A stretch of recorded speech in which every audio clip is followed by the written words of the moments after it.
Welcome to the GameChanger 00100 show. I am your host, GameChanger. So, what you see on your screen is a couple of ladies who are about to talk about dating in their 30s. Now, let me see how much of this I watched. I watched a minute and 32 seconds of this. And I said, you know something? I'm going to share with my peoples. I'm going to share with my peoples my opinion on what's going on. But actually, you know something? I'm also going to reserve my physical assessment of these ladies for later. After that, I might get into some Kenya talk, and there was a interesting thing that I seen on Chantel Simone's show that I'm going to share with you. Maybe that all of this is tentative. Who knows? Anyway, without further ado, let's go back to the beginning and let's get started. Hit that like button.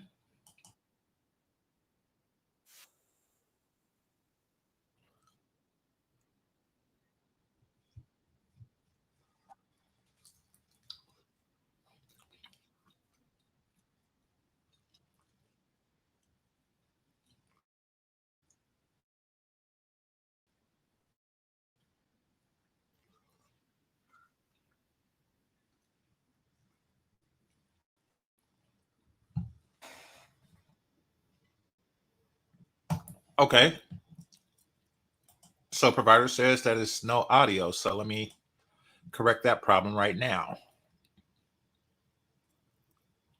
Let's see.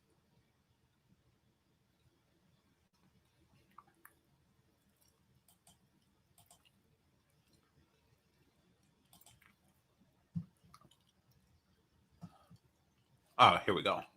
That's why it's no audio. All right. Thanks for pointing that out, bro.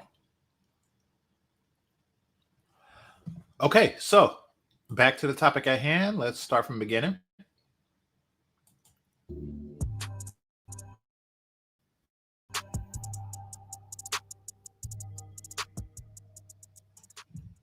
Hey, Melanie fam, it's your girl Shelby, And I'm Erica. and welcome to another episode of All Things Melanie.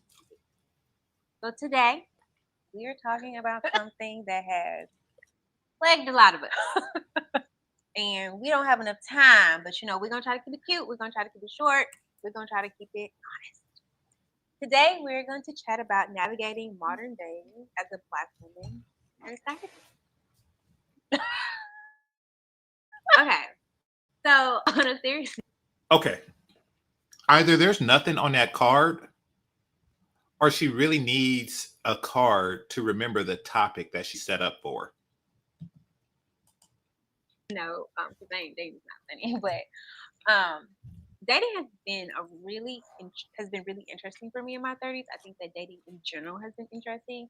I think growing up, I thought that dating was going to be a little easier than it was, but I feel like as I navigated dating even if you think back to like when you're in high school, when you're in college, in your 20s and your 30s, like at every stage that I've dated at, it's been totally different. Yes. And I feel like the things that I wanted then are completely different from the things that I want and I need in the United States now. One thing I will say is that like every dating experience I've ever had, I feel like has made me be more clear on what I want, what I need, and what I deserve. And I try to walk away from situations thinking about, okay, like what could I have done better? Okay. Now, this is interesting. And this is why I decided to share it with you all here. Because I do notice that with women, and maybe this is just Black women, because they age different. But as their value decrease, their demands increase. Like I noticed that with them primarily. It's like when they're 19, all they want is sweet talk and a cheeseburger and some weed. But when they 39, they want their own separate Lexus and they want you to fund a extravagant lifestyle that they're not hot enough for. I notice as their value diminish, their demands increase.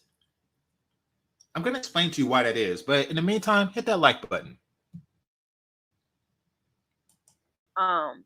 What did I learn? And some people I wish I had crashed out on just one good time. But I didn't because the Lord is working on me. But I think that I have had to refrain the way that I see dating. Um, as somebody in her 20s, in her 30s. I'm sorry. But anyway, so with all that said, what has been your experience so far when dating? Y'all, do we have the time? I'm gonna keep it cute. So I ain't gonna lie to you. I thought I'd be married by now. That I'd be out this dating scene, but I'm not. I will say last year I didn't even try. I just gave myself a whole don't even I no, we're not talking, we're not doing any of it. And that was the wrong headspace to be in. But I mean, obviously I needed to just be to myself.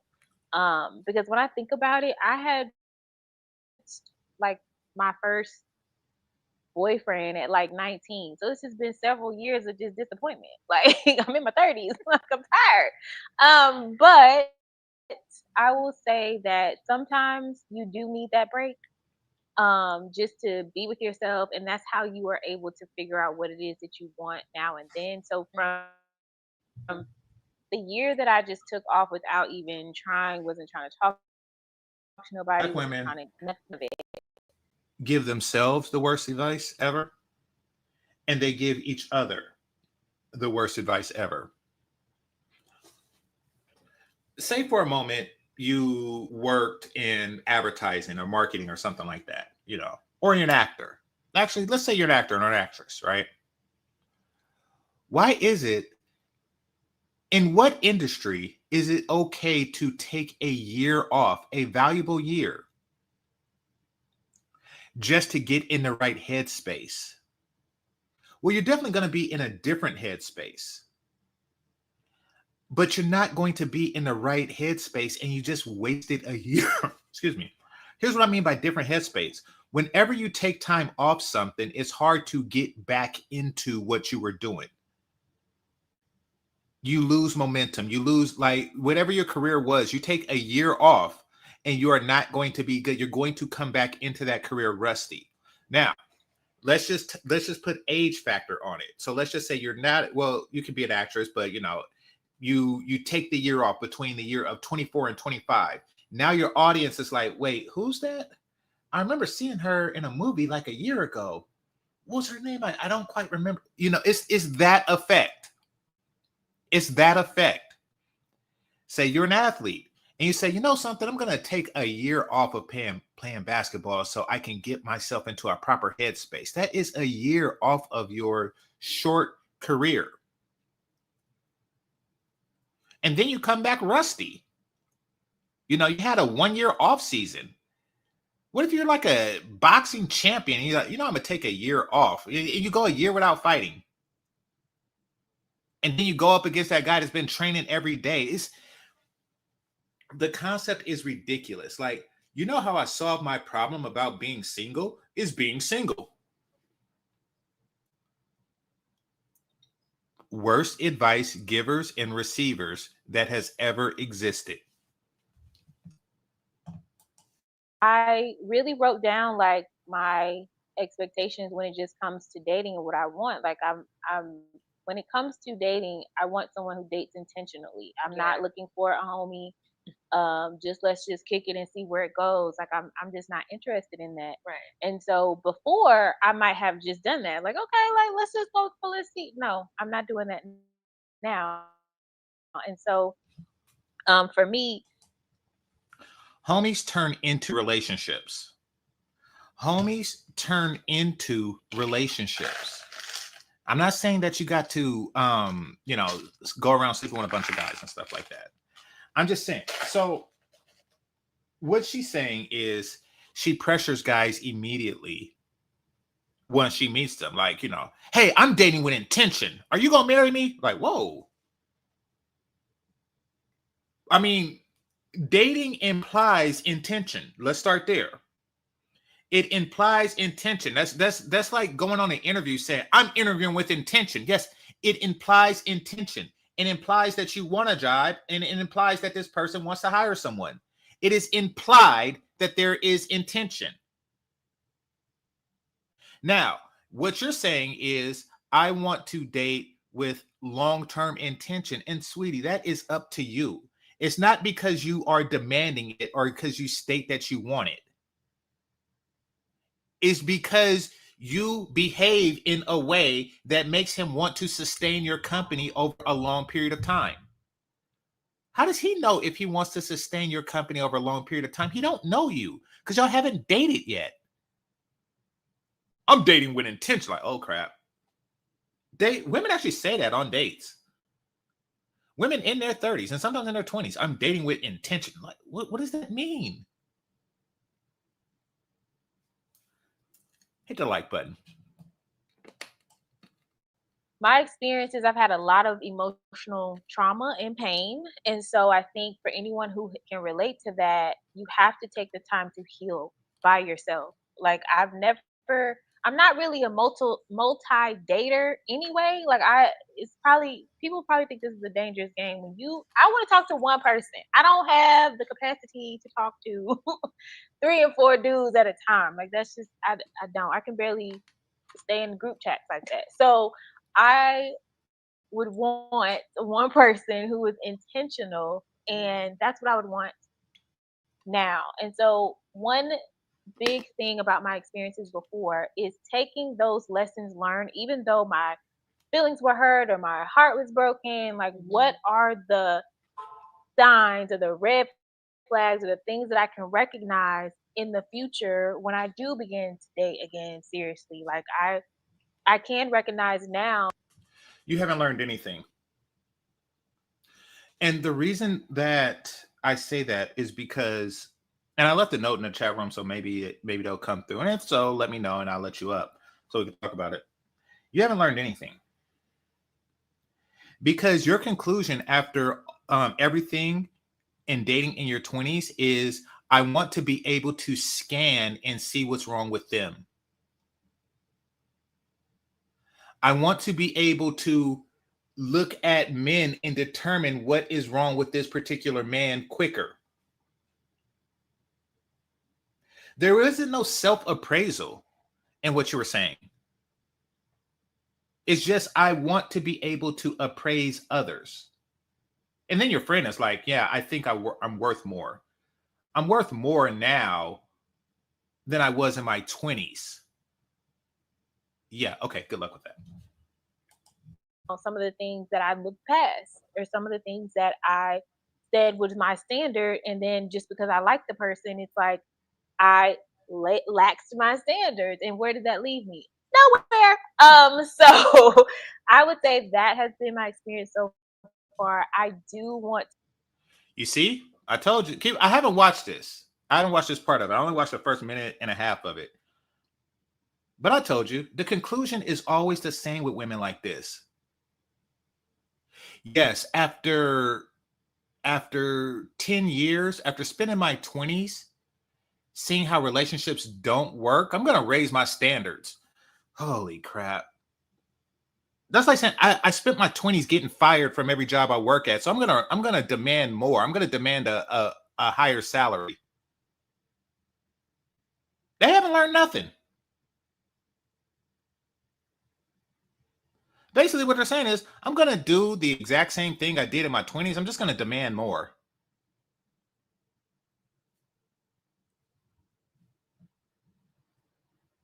To get out there and find someone who wants to intentionally date someone that's ready. A lot of my experience, they haven't been ready.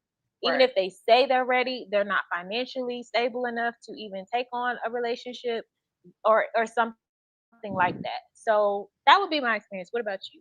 My experience is interesting. Now that is interesting. What she's saying is, there is a financial requirement to be with me. In other words, I cost money. I am not self-sufficient enough. So meaning that,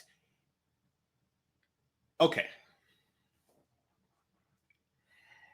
if a guy is self-sustaining and the two of you were to get together in a serious relationship, then he would be more self-sustaining because he's now paying half the rent, half the cable bill, half the Wi-Fi.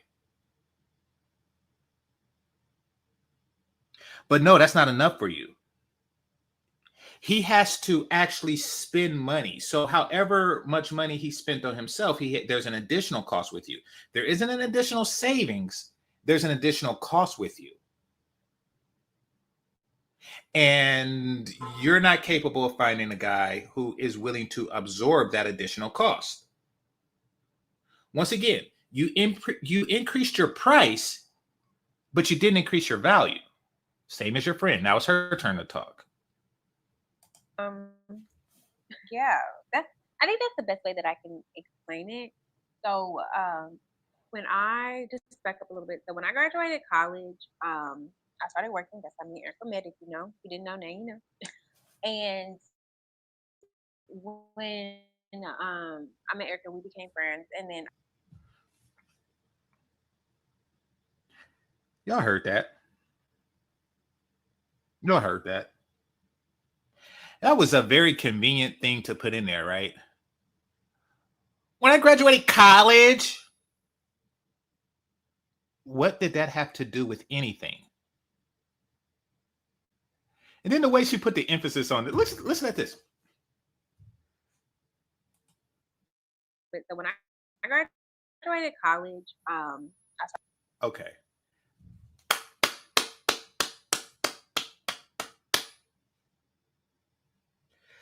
It's funny when I date women like this, and they don't realize that I also graduated college. They think that they really think that they grew an extra titty in my eyes when they told me that. Like, you know, I think that they expect the reaction from me would be the same as if she told me she had an extra titty or she was bisexual without a gag reflex. Like, when I graduated college, like, oh crap. Oh crap.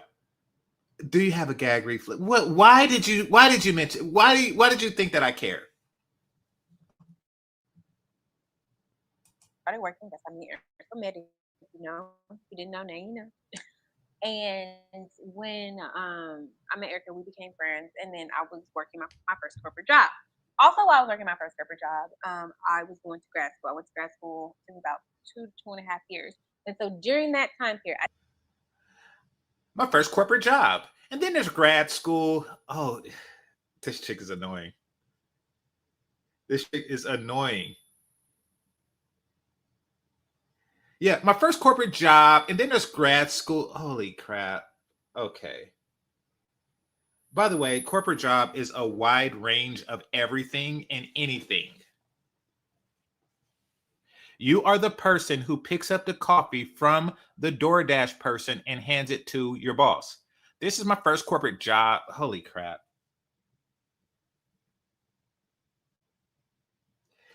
Women like this think that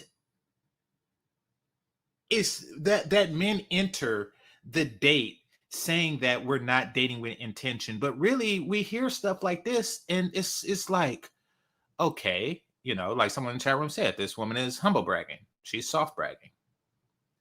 That's annoying. So she went on this spiel and she hasn't really, you know, shown any increase of value to me. And I'm not just talking about sexual, I'm talking about like what makes you a good partner for me. None of the things mentioned, you know, is that. It's just not.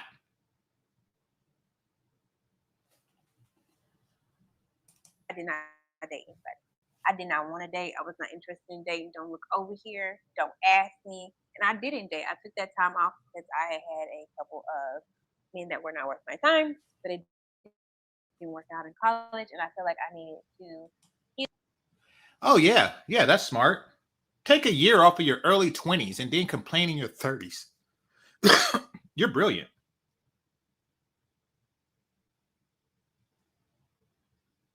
I mean, your decision making capability. You know, a hard truth just entered my brain, and I wish it didn't. Hit the like button. I think they took the same year off. I think because she said that she met her right after college. Then I met Erica after college and before my first corporate job. And then I went to grad school. Yeah, before that, I met Erica and decided to take a year off, and Erica took a year off too. I think they took the same year off so they could, waste time sipping mimosas and watching Sex in the City. Okay. Heal and evolve, but also find who I was. And I'm so glad that I did that. I feel like I needed to that. And people be like, "Oh, why aren't you dating?" And what? No, no, no, no, no, no, no, no. But I also felt like I wasn't ready. And I'm one of those people that like if my heart isn't in it and I'm not in it, then I don't want to waste anybody's time because I wouldn't want them to waste my time. And so after I got my degree, I got my master's Hmm. degree. I Of course, yeah, yeah. Now there isn't an age timestamp on there. She couldn't say, when I turned 24 or something like that. No, it's after I got my master's degree. Okay. started to dibble dabble in dating. And so from then up until now, I have been dating people on and off. Some people I have dated um, through social media that I've met on social media, but I knew somebody that knew them, y'all. And I took all the safety precautions just so we're clear. Wait, what? I had through social media that I've met on social media, but I knew somebody that knew them, y'all. And I took all the safety precautions just so we're clear. People I have dated um, through social media. Why did you say that? I took all the sexual precautions. Why did you say that? I mean, it's not good or bad, but it was a really unnecessary overshare.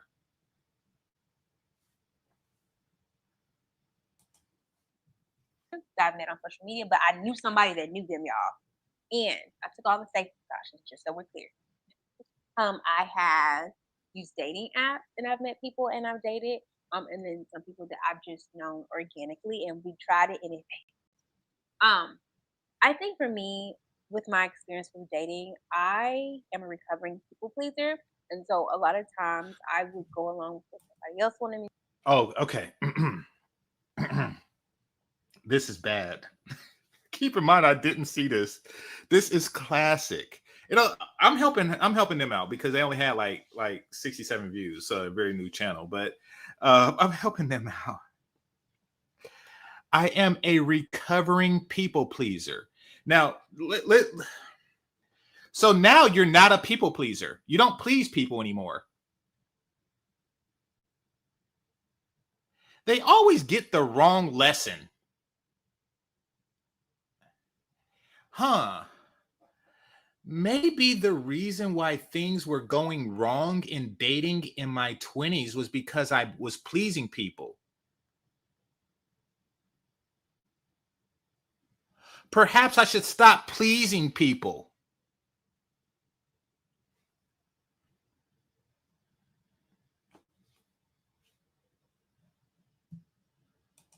Do what somebody else wanted me to think. But I'm telling you, it's something about hitting 30 or those late 20s. We be like, I ain't got time for this bitch. And so I started to get really, really honest because I was like, I learned like from my experience, I was like, being a people pleaser is not working for me. It got me nowhere. I'm not happy. You're not happy. We still not together. And so I think with Wait a minute.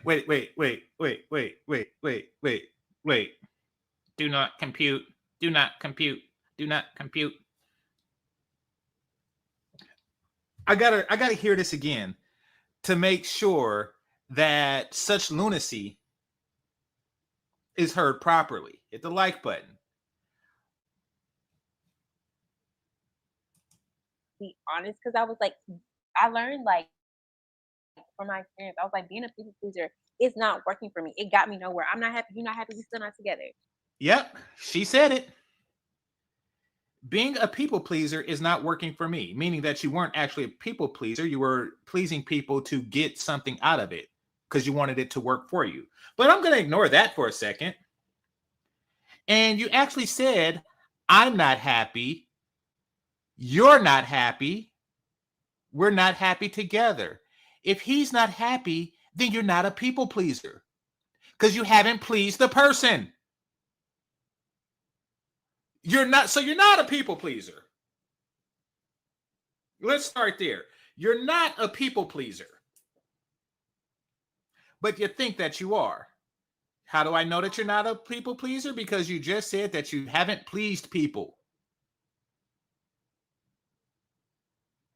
But hey, holy crap. She's basically saying, I'm going to invest less into relationships and demand more. Once again, they don't, and it's always worded different, but the conclusion is always the same. Well, I tried pleasing people, so now I'm going to try not pleasing people, and I'm going to demand more pleasure from people. No, that's what you always wanted to do. Ah. Oh, let me see. Haven't seen you in a while, so let's see. It says these type of women work so hard to not be pick me's. Exactly, exactly. Because that's never the advice. That's never the advice. And then they always say, "I tried being a pick me, but that didn't work." Holy crap! But when you break it down, it's really not a valid effort or anything, you know. Um, they end up single. Let's see, and wear it as a badge of honor. I don't think that that's what they're doing. Single by choice mantra. Well, that's what they say. I took the year off. Holy crap! I took a year off, and 10 years later, I took a year off looking for a job, and 10 years later, I'm still unemployed. And so I think with my experience, every time I leveled up in my way of thinking and I Holy, leveled up in like leveled up. What does level up mean? Offer less, demand more. That's leveling up. Well, did you actually reach that level? Well, no, then it's not leveling up. Telling employers that you want 250K is not level up until they actually pay you that. Like, that's leveling up. Like, demanding a raise from your boss and getting fired is not leveling up. Right now, you're at level 0 because that's the number of penises that are in your vagina. what I wanted my experience to be. And I am the type of person that I hate confrontation. I will avoid it at all costs. But I've had to learn and refine my mind that it's not a confrontation if I'm speaking my mind and I say it in a respectful way. And if you make it a confrontation, you're probably It's a confrontation if you're confronting someone. And if that's what just so happens to be in your mind, then it's a confrontation that you initiate. It's not a confrontation if I'm speaking my mind. Yes, it is. Every word that you say come out of your mind. So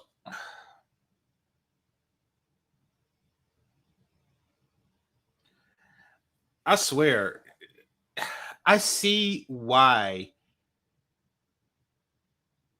dating was so hard for you in your 20s. And I see why you don't know. Because, like, if I were to sit with you and have a conversation like this, you know, and somebody was to say something like, I'm not confrontational, but I just speak my mind, I would just say, uh huh, uh huh, uh huh. I hope you got big titties. Dang, this is sad. insane. Um, and so lately, my experience, even though it hasn't worked out, and I've had to get a few people together with my words, I still think that overall my experience has been cool. It's been good. I think that one thing that I've been practicing going forward and in the past few years is being really honest, open, and transparent about what I want, what I need, and what I expect. If you got me messed up, I'm gonna bring it up. If you got it, I'm not confrontational, but if you got me messed up, I'm going to bring it up. That's a confrontation. I'm not confrontational, but if you got me messed up, I'm going to confront you. That's what confrontational means. So, once again, completely unself-aware. They come out of their 20s with the ability to scan others and demand more without a proper self-assessment.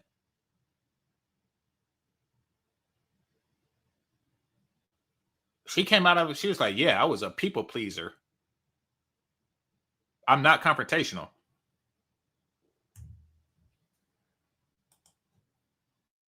few years, it's being really honest, open, and transparent about what I want, what I need, and what I expect. If you got me messed up, I'm gonna bring it up. If you got an issue, I'm gonna bring it up. If I have an issue, I'm gonna bring it up. If I have an expectation, I'm going to bring it up because I would rather be honest and it not work out than to not be honest and to think that you can play with me or not be honest and not get what I want. I know that relationships are a give and take, but I've found with dating that it has the best policy has been honesty and transparency and being honest about what I want and what I need. And because I have been leading with dating in that aspect, I feel like it has been a better experience for me. Also, I think it's really important. It hasn't been a better experience for you, sweetie. Like, what have you gained in doing this? If you're still dating, then it's not a good experience. To put yourself out there. I can be a socially awkward person. Like if I don't know people in my opinion, even though people tell me I'm not, I just feel socially awkward because it is hard and it is scary to put yourself out there when you don't know somebody's intentions or you don't know somebody. I was telling my mom the other day, like I understand why people just like get with people they know because they're gonna, you know, you know what you're gonna get. And so I commend anybody that is putting themselves out there and that is trying and that is dating. Um, but yeah, that's kind of been what my experience has been, friend. I think overall it's been good. Has not resulted in me my man yet, but it's on the way. Yes. So, what are your standards? It hasn't, my experience has been good. It hasn't resulted. It hasn't yielded results, but it's going to happen. But what about the stuff that you did in your 20s? That hasn't yielded results. Okay. What makes this better than what you were doing before? And really, this isn't what you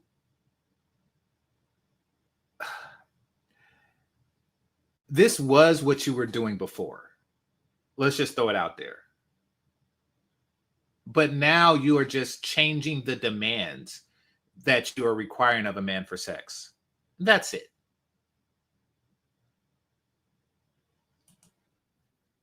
Expectations look like now versus in the past. It's real strict around here. Yeah. But you know what? In all seriousness, I had this thought the other day, friend. And to your point, so my standards and my expectations look totally different now versus when I was younger. But before I say that, there's something that like is on my spirit to share. You will always be too much for people who want to give you the bare minimum or do the bare minimum. Period. But you will always be just enough for the person who treats you and who treats you like you deserve to be treated and does what they're supposed to do. My standards, so back to the question. So they're completely different now. I feel like Stop saying that they're different now and say what your standards are. My standards are different in my 20s. I'm demanding more. More what? Yeah. So if they meet my standards, if they want to meet my standards, then everything will be okay. But if they don't, what is your standards? Like, holy crap. when I was younger, I was really focused on like a lot of physical things. And I was really focused on like what somebody could do for me. I was really focused on just a lot of stuff that does not matter. And I feel like when you're really materialistic like that, or you're just really going off somebody's looks or all that stuff, whew, it is hard to make it work. It's like talking to a wall, like talking to a potato. Wait a minute. Wait. Did you say? Do you think materialistic means you're focused on someone's looks? Did I hear that right? For me, I was really focused on just a lot of stuff that does not matter. And I feel like when you're really materialistic like that, or you're just really going off somebody's looks or all that stuff, Okay. whew, it is hard to make it work. It's like talking to a wall, like talking to a potato. It's not gonna work out. And I just feel like also back then I just didn't really know how to navigate She having still haven't answered the question. If you want to gauge like how annoying she would be on a date, she still haven't answered the questions. What is your expectations? in a healthy relationship. I didn't really navigate how to. I didn't know how to navigate like expressing my feelings and my emotions and what I want. So I let a lot of stuff go under the rug and just What are your expectations? kind of went with they wanted. I think also when I was younger, particularly like What are your expectations? high school and college, I centered men a lot, and I realized in college, oh no, we can't do that. And so I just feel like my expectations and my standards, they just didn't really make sense for the type of person that I wanted and the type of life that I want to live. Um, I Holy crap. This chick is annoying. What are your expectations now? think now Thank you. they're completely different. Like Holy obviously, I crap. want somebody that's like so fun and attractive to me. I'm talking about 90s son. If you know him, contact me. If you Wait, don't, wait, they're hold on. completely different. Like they just didn't really make sense for the type of person that I wanted and the type of life that I want to live. I think now they're completely different. Like obviously, I want somebody that's like so fun and attractive to me. I'm talking about 90s son. If you know him, contact me. If you don't. Oh, wow. Wow. I'm in shock. I'm in shock. Let me just take a moment to process this. All that time of talking and not answering the question, when she finally answered the question, she says, I want somebody that's so fine and attractive to me. After saying that, what I'm looking for is completely different now because when you're in your 20s and you focus on materialistic things and looks, now I want someone that's so fine and attractive to me.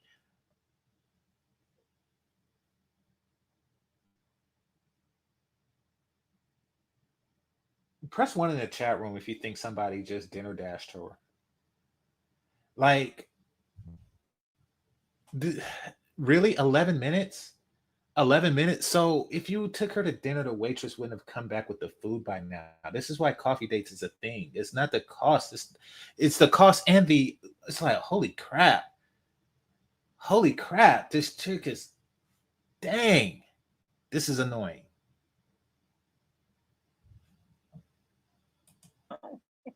Um, but I think now, like obviously you want somebody that's attractive and that looks good and all that stuff because I think my baby be cute. Um, but also now like a lot of the things that are on my list, because yes, I have a list. Me and the Lord talk about it. A lot of the things that are on there now, friends, are like things that like money can't buy. Things that like have to be in them. Like Mhm. they can't pretend this. Like it Mhm. has to be in them. So they have to do with their character. They have to do with their morals. It has to do with their values. It has Yeah. to do with their faith. It has to do with how they treat me, how they interact with me. It has to do with how they think, how they move, how they see our life progressing. Um, so I think that my standards and expectations are totally different now. I think now I am not afraid to say So you're saying before you didn't do a character assessment? Like none of these things, all of these things requires examples. And it all just goes into like, okay, I'm looking for personalities, but not really stating a personality type or requirement. It's oh man. what I want, and if you walk away and I scare you away from what I want, you were never for me. Never for me. And I think that we need to be. I think, and all these things are Wait, realistic. What I want, and if you our life progressing. Um, so I think that my standards and expectations are totally different now. I think now I am not afraid to say what I want, and if you walk away and I scare you away from what I want, you were never for me. Never for me. And I think that we need he knows that. That's why he walked away. to be. I think, and all these things are realistic. You know what I mean? I think we got. I think we have to have a conversation about being realistic. But I do not think that there's anything wrong with being honest and upfront with what you want and what you need and what you expect. Because men expect us to keep ourselves up. They expect us to look nice, to do all of these things. So why can't Mm-hmm. we have expectations for them? And I think it's really important. What expectation has a man had of you that you met? I'm willing to bet that every time a man expected something from you that you didn't want to provide, you just went you just went out and found another man that expect the thing that you were already given. Say, for example, a man expected you to come with natural hair. You would just leave that man and find a man that tolerates poor wigs.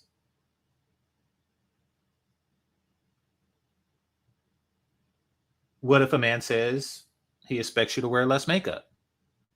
You would just leave that man and find one that tolerates all that stuff you have spray painted on you.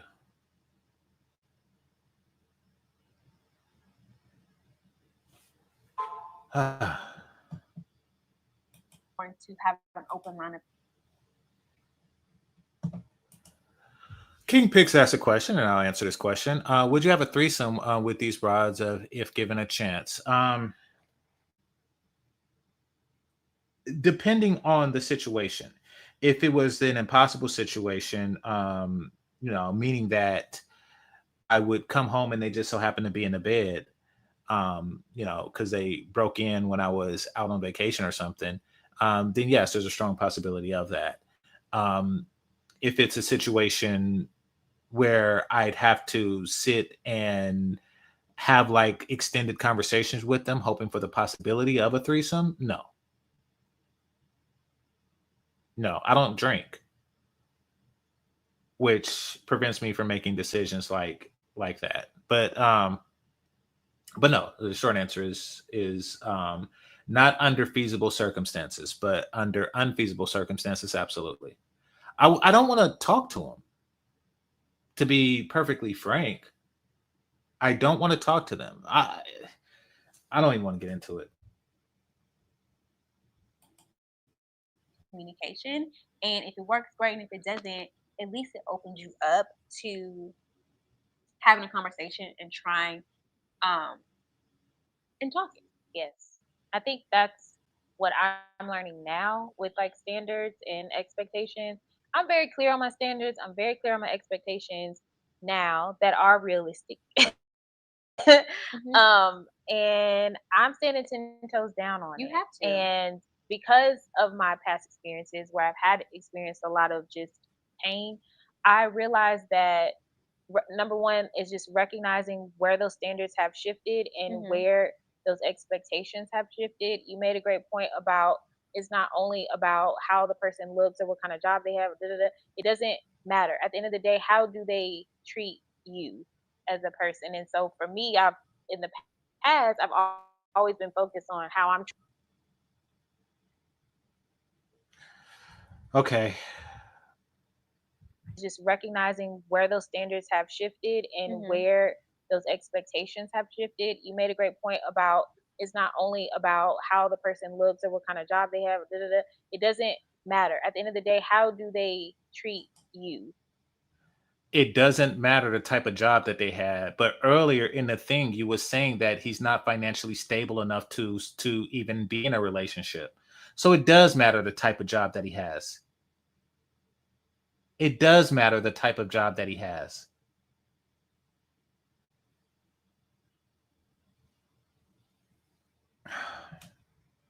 Unbelievable. Hit the like button. as a person. And so for me, in the past, I've always been focused on how I'm treating that person Right. and not really focused on how they treating me. And so on top of that, now what I'm doing with my expectations and standards is I'm literally praying over or praying for the person who God intends me to be with. Yeah. I don't even know this person, but I'm intentionally praying for them in whatever area of life. I don't even know them, but it's just like being intentional about asking God, who should I move forward with this person? Who is this? Being intentional and praying. And that's the extent of your effort now, isn't it? Well, I prayed. I prayed for $1 billion.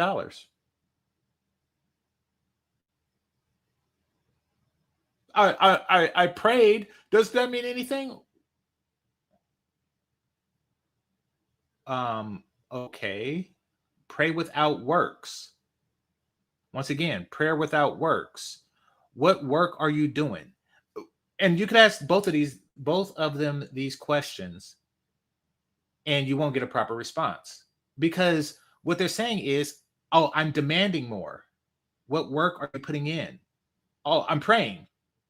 Yeah, but prayer without works. What are you actually doing to, one, justify your increased demands? Like what is your value to the man that you are, that, because y'all haven't even asked that question. It's all about expectations. It's all about what you want, not about what you offer. Ah, Person to me. Yeah. And I've done that before, and I'm like, God, if he's not for me, don't allow him to pursue me. And it's been situations where they can't pursue me, and I'm like, okay, God, I see. Like it's kind of hurtful because Right. I'll be real. Sometimes wait. You've asked God for less men to pursue you.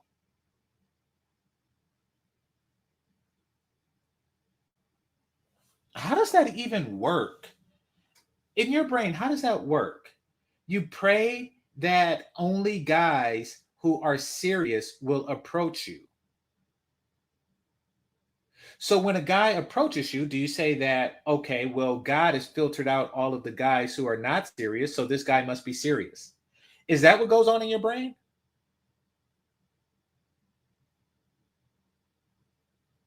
Now, if the guy isn't serious, do you change religions? Like, God, please make sure that all the men that approach me actually want to get married. Oh, he pumped and dumped me, God. So I'm gonna go to Muhammad now. Muhammad, would you please send me a man that is serious about marrying me? Oh, he wants two other wives. Okay. Bishnu, would you please send me a man that would be faithful to me? Okay, he wanted an arranged marriage. Okay.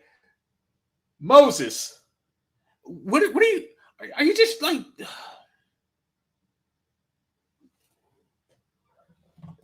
this is maddening. I'm really starting to think that the hair chemicals is doing something to their brain. What the hell?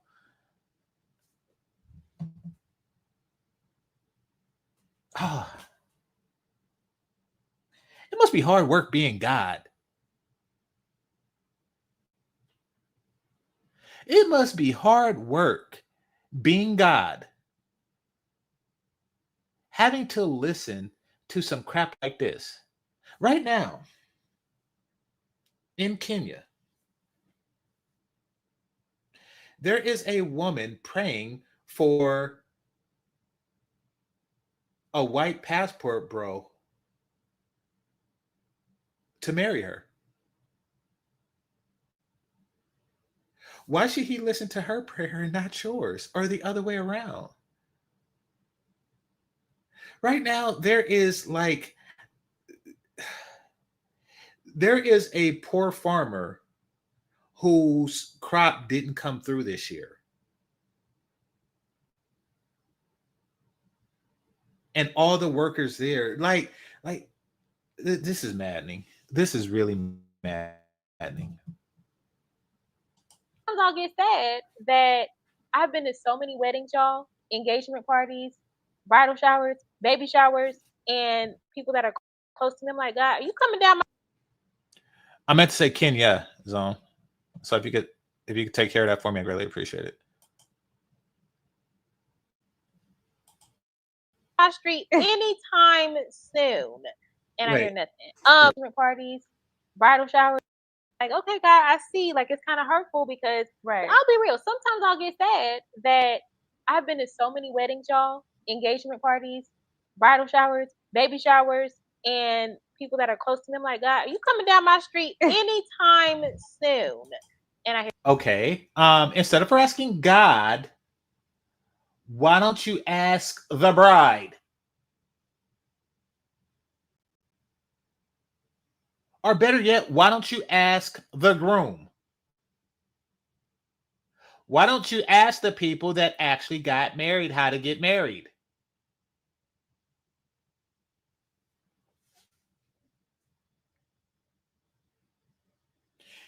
You know, there's a reason why she don't ask the bride or groom. Because the bride is going to tell her something that she can't mimic. You know, you walk up to the bride and say, so we're the same age, but how did you get married and I didn't? Oh, well, you remember that year that you stopped dating? Well, one of the guys that asked you out, you know, and you shot down because you were taking that year off, he asked me out the next day, and I actually said yes, and here I am married. There's gonna be an answer like that.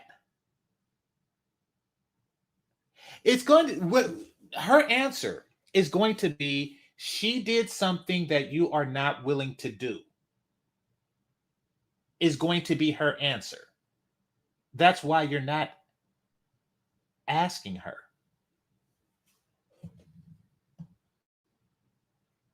nothing. So it does get a little discouraging in that front. But then at the same time, it's like I have to be grateful that I'm asking God about these people or this person.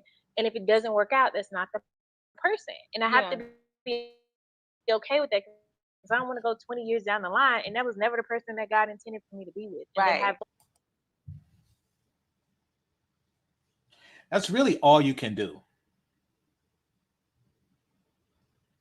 That's like a win-win for God. Like, okay, I'm gonna buy a lottery ticket and then I'm gonna pray. And if I win, then I'll thank God. And if I lose, I'll thank God because it wasn't meant for me to have the money right now.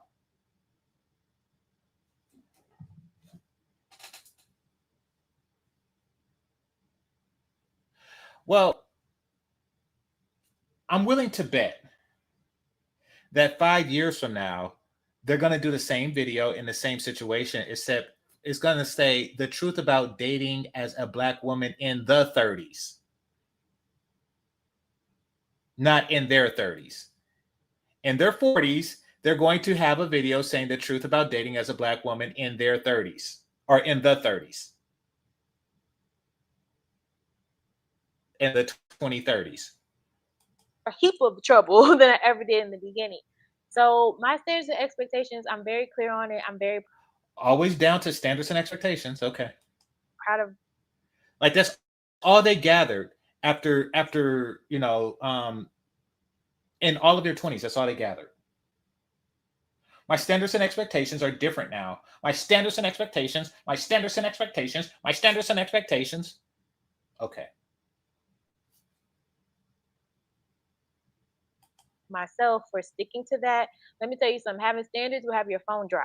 Listen. Huh? Having expectations will have your phone dry. And that is okay. It is. Like you gotta if you can't enjoy yourself, ain't nobody else gonna enjoy you. Right. And you're not gonna have peace with anyone else if you don't have peace with yourself. If you cannot sit with yourself and be a single woman and live your life to the fullest, if you're waiting on a man to You can't sit with yourself. That's why she's there. You don't sit with yourself. That's why she's there. That's why you have that chick on the right.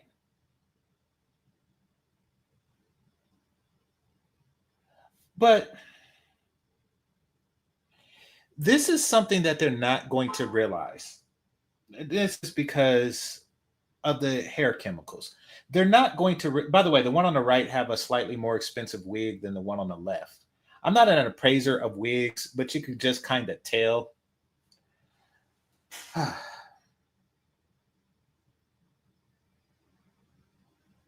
They haven't pieced together that it's really like this overinflated value system that they have, combined with standards and expectations, which is something they say over and over again, that is preventing them from making long-term serious connections. See, take the two of them.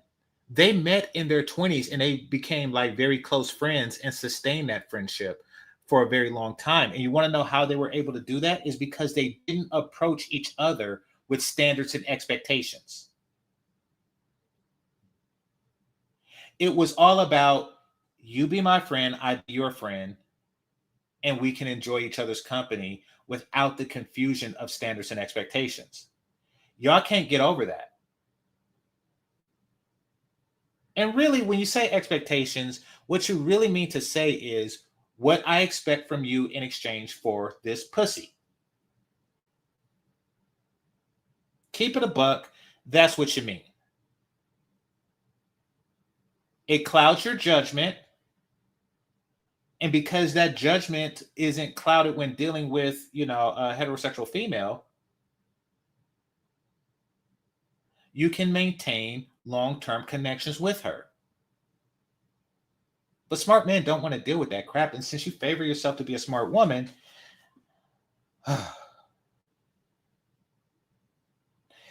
I'm pretty sure you're going to have a certain expectations of the male intelligence. But I think you overpraise your own intelligence. And intelligent men are not going to deal with a woman who is like you and dealing with the Dunning-Kruger effect. We're not.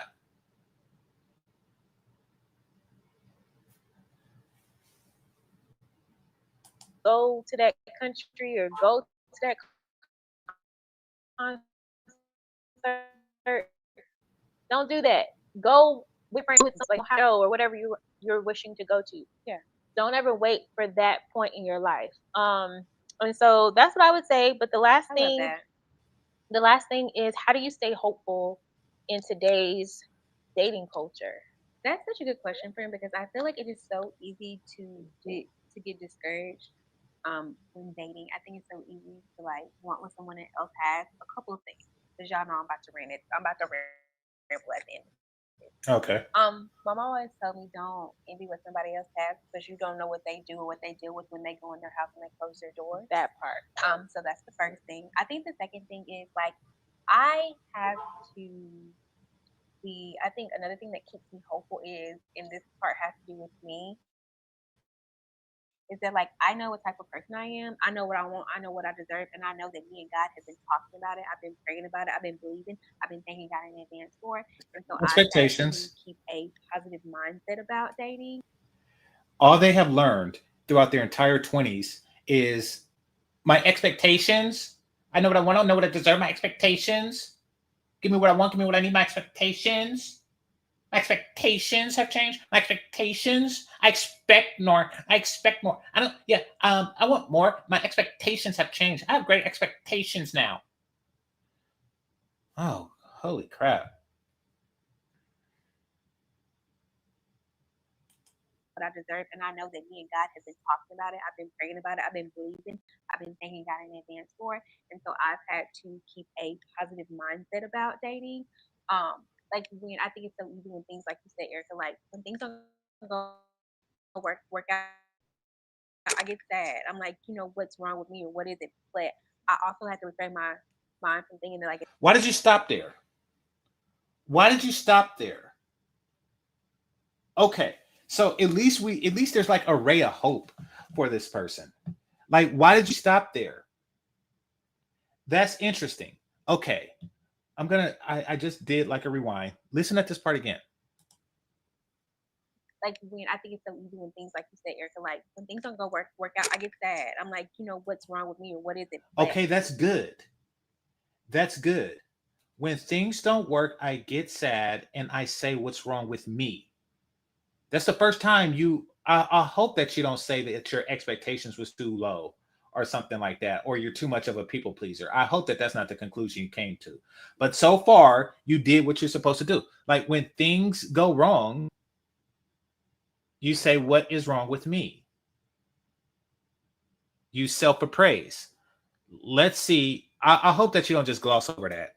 And then, let's see. I also had to refrain my mind from thinking that like if this was supposed to be my person, then this would have worked out. Mhm. Because this wasn't my person, it did not work out.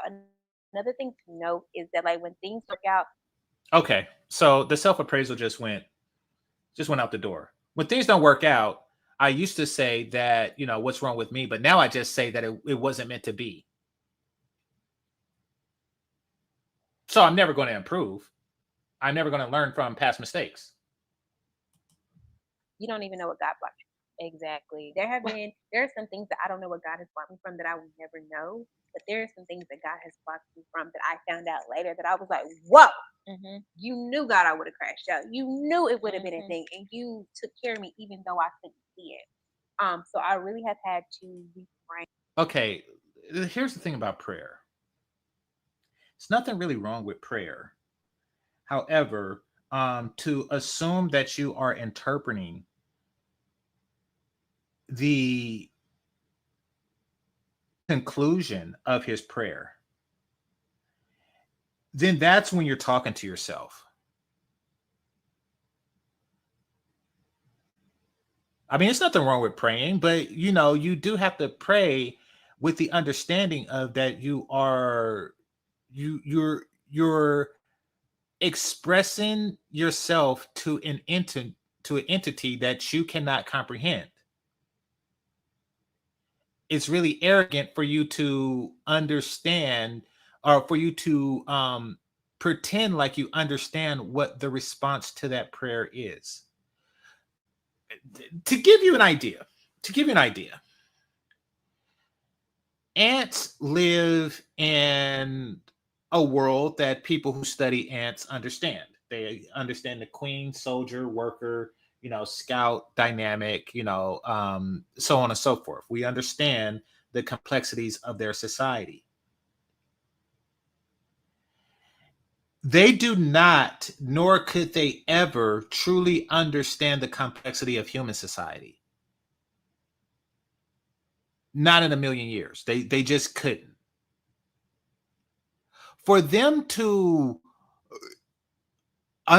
for them to even try to it's arrogant for them to even try to conceive what we understand, the complexity of cars, like, where do they go, how far did they, television, computers, they will never have a clue. So that is how unaware of the complexity of any deity's thinking that we are. So for them to say, oh well, he has this, they are trying to interpret what he is thinking or doing. That's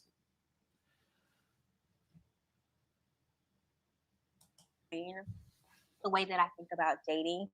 And so I continue to get out. I continue to do things that bring me joy. I continue to travel, go to concerts, do whatever I want. Like I don't think that like you should wait on a man to do anything. When my man meet me, he gonna meet me doing things. Exactly. He gonna have to come along the way because we ain't stopping, baby. We speeding up. And so I think that you have to reframe the way that you think about dating and being hopeful in dating. Like if you like, for instance, like if you say like, oh, I'm never gonna meet anybody. Oh, Mhm. nobody wants me. You're not Mhm. because you don't even think that Yes. you deserve a person. You Yes. don't even think that it's capable. I'll tell you a story. And so they had to go get training. And so when they were getting training and they were staying in this hotel, the person that worked, they ended up meeting somebody that worked at the hotel. I think that they were like an office manager or something. Anyway, they ended up getting it off. Today they are married, and today they had a baby. If that person had never changed jobs, had never went to get training, he would have never met his wife and is Mhm. living happily ever after. I heard Well, if his wife had been taken a year off when he met her, then they never would have gotten married and been happily ever after. And of course, if his wife was you, then, well, anyway. so many stories about it being unexpected. So I just would say just start expecting that it's gonna happen for you. And I think the other thing that I do to stay hopeful dating culture is I thank God ministry because I know that it is on the way. That's what I love the part about the mindset Mhm. because for Okay, somebody says, and guess who pays for all of these fun activities? I don't know who pays, and I'm not going to pretend to know who pays, but I think I have the same speculation that you have. I will say that it is not fun activities. All the stuff that they say that they're doing and pretending like they are enjoying themselves is actually just them coping. Because they see their married friends and it's like, yeah, but I went on a trip. Like, what did you do on a trip? Well, I went to Jamaica and a guy rubbed some ointment on my thighs so the mosquitoes can't bite me. And then I stood in the river and while he guided the bamboo boat with a stick. Okay. Um, could you have done that here in the States? Well, yeah, I mean, there's a river and there's bamboo sticks and there are men that are willing to rub my thighs, so yes. Okay, so more plainly, what are you doing abroad that you can't do locally? Well, so yeah, exactly. You're just going to say that you went. A lot of women are doing this. If you ever see like women on a carnival cruise and they're showing the camera as they dance alone, bopping their head to the music with their tits in the camera. That's just them coping with being single and trying to show to the world that they're still enjoying themselves. Keeping it in a buck, that's what they do. When men go on vacation, they do stuff that they can't do in the States, like a bunch of beautiful women or one beautiful woman, like Zoom to Thailand. Like, I mean, it's really just them coping to tell themselves that they have a full life when reality is different. I'm cynical about it. And I think in today's culture, everyone's always like, "Oh, the dating pool has got pee in it." Like, it do, but don't say that. Like, don't Right. speak that if you know that you really believe that there's somebody for you. If you have that desire in your heart, It doesn't mean that the dating pool doesn't have pee in it. I mean, I just think that what you don't realize is that you're the pee. it's been so sometimes where I remember being so discouraged about it one time that I was trying to convince myself that I was okay with not having that it wasn't meant for me to be married You're still convincing yourself of that. or to have children. Like, and I was like, but that's not what I want. So why am I trying to convince myself that I'm Right. okay with that when I'm not?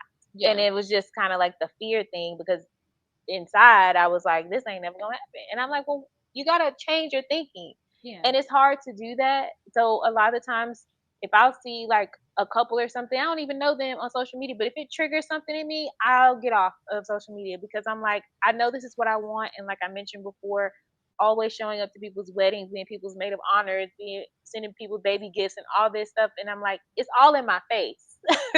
And I'm like, maybe instead of being cynical about it, be positive about it. Like God is showing you like this is still possible for you. And so it's What in the hell? By making you the maid of honor, God is still showing you that what's possible for you.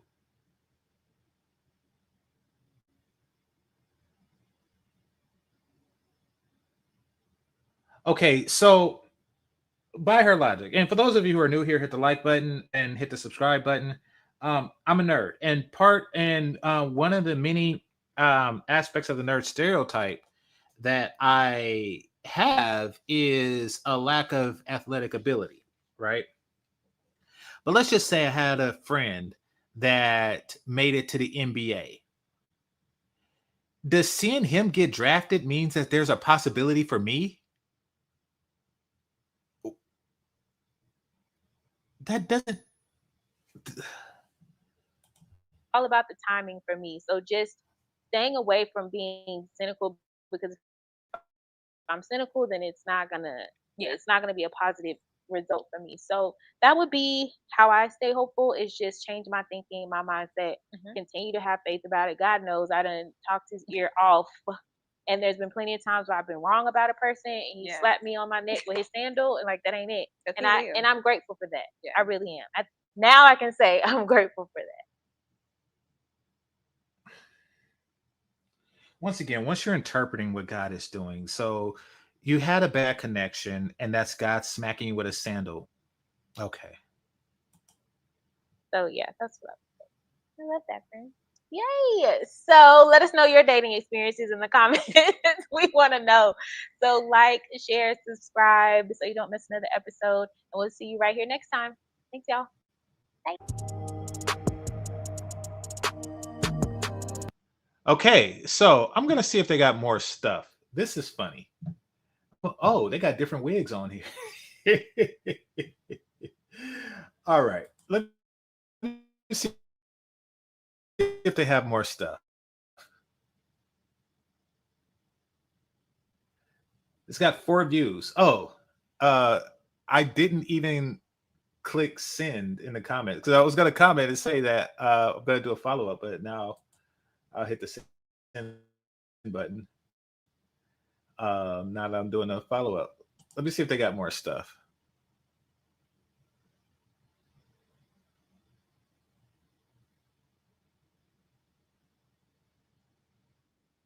Ooh, they got another subscriber. Okay, so they got 81 videos. They have 81 videos. Let's see. The most powerful impact of sisterhood. Okay, so we know what they're about. They are part of the sisterhood of failure. All right, let's see. Navigating corporate America as a Black woman. Holy crap. Overcoming imposter syndrome. Stop being an imposter. Okay, let's see. How to follow your dreams and passions when you are scared. Building a brand from the ground up. RY plus what we've learned. Okay. Decompressing and recharging. So this is the most recent video. It was 7 hours old. Okay. Last video was 2 weeks ago.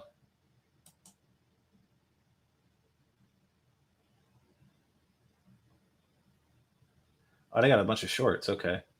This one has no views whatsoever. It says, why does living fulfilled look, what does living fulfilled look like for you? Okay. I'm going to give you that one click. Apparently you didn't even watch this up yourself, but let's see.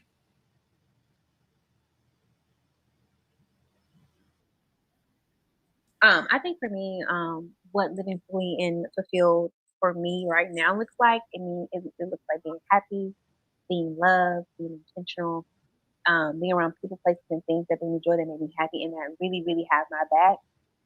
Because when life mollywops you, and it will, or it drags you by your unit or your mustache.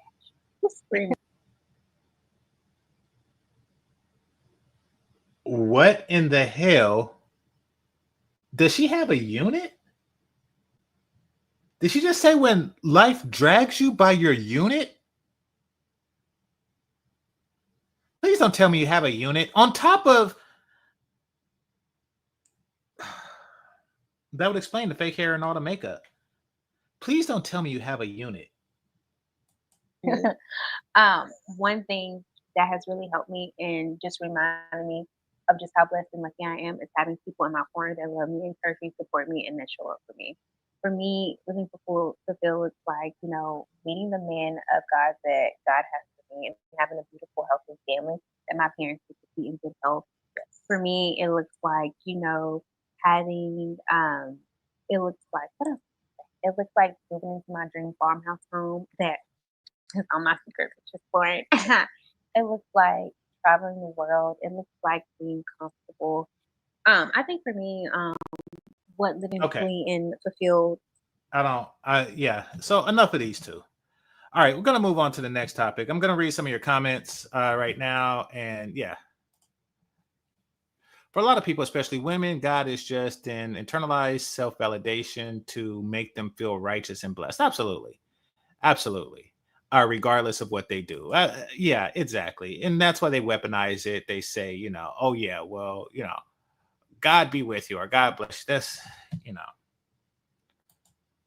yeah, it's a way of telling a person with imposter syndrome that they're a good person.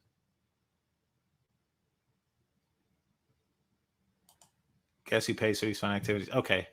Um, this is why I like to meet girls, friends before I sleep with her. I don't consider anything else but how good the sex is going to be before I sleep with her. I mean, I'll meet her friends like before considering her for a long term, but no, I don't have to meet her friends to determine if her vagina is going to be good or not. Chances are she's not the most attractive one in the group, and I can sleep with the more attractive. It's very difficult to do that.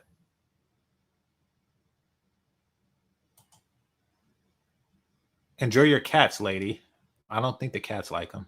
All right, let's see. Filler activities, all group girl activities, girl trips, everything, everything the world have done with the men. Well, here's the thing. I think I'm getting what you're trying to say here. Yes, what they're doing is things that would be fun to men. And this is once again the appearance of having fun. Traveling the world and sleeping with exotic women that you don't necessarily have access to here in the States, and doing debaucherous things with said women is fun for men. It's fun because it is something that is not readily available to us all the time. So I was watching this porn, and I've seen this. This wasn't recently, but I've seen this a couple of times. It comes up on my feed, and I always find it vexing. It's called Dancing Bear. You can see it on Pornhub. So it's a guy, one of these off shirt guys with the abs and stuff. Um, and he is apparently an exotic dancer, and he'll go to like company events or bachelorette parties where it's nothing but women, and he puts his junk in their face, and some of them take turns sucking on it, some of them do stuff with it, and that's the porno. And I'm thinking, like, this is something that they can do all the time for free with an equally attractive man. The reason why they're paying to do said things is because they know that that's what men do at bachelor parties. They do it so they can feel like they're having fun by men's definition of fun. They're stupid like that. I mean, this is just so they can have a story to tell. That's pretty much it. Absolutely true. Women travel is more of a status symbol. It's, of course, because the things that used to be a status symbol are now so much more difficult to obtain. Status is, for a woman, used to be who you married. Like, I am Mrs. Doctor such and such, or I am the first lady. That's why it's called that. Your value was expressed through the success of your husband and your ability to attract such a husband. But those times are no more.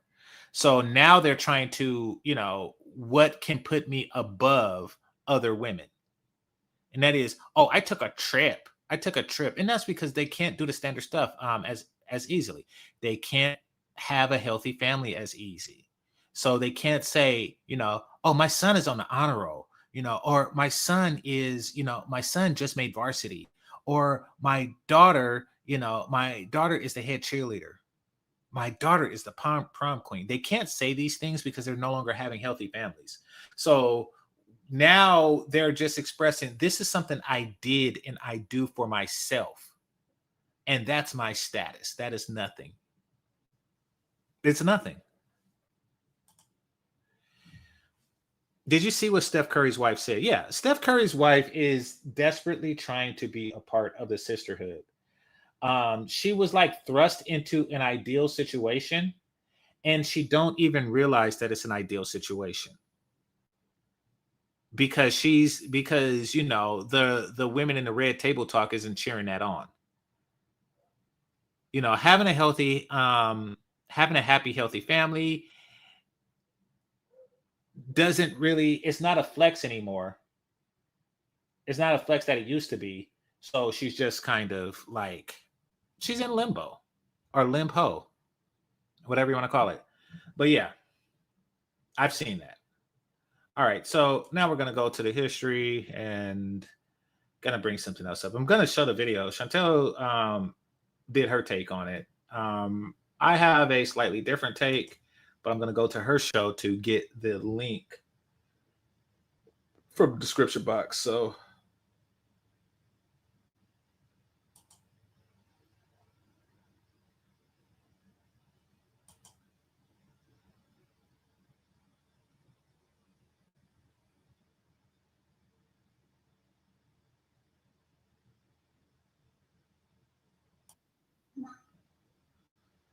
I'm saying Steph Curry's wife said that she wished she had fun. Yeah, I know. Well, yeah. So she's a very flawed woman and kind of naive, but there's always this greener syndrome where they think that the grass is greener on the other side. And here's why I say she's not that bright is because she actually believed these women when they say, "Oh, I went on my girl trip. I had so much fun on my girl trip, and I sucked so much penis." And he was a Rastafarian. They actually hear those stories and believe these women are happy with that. That's because they haven't lived that life. Once they live the life and find out what it actually is, they're like, "Oh no, this sucks. This sucks." But she hasn't come to that realization yet. And the women who are living that sucky life aren't going to tell her that they would much rather be married to Steph Curry. Every woman who is at the club right now, moving her head to the music, holding a camera so she could put it on Instagram to make it look like she had a good time, they all wish that they were married to Steph Curry. Each and every single one of them on the planet.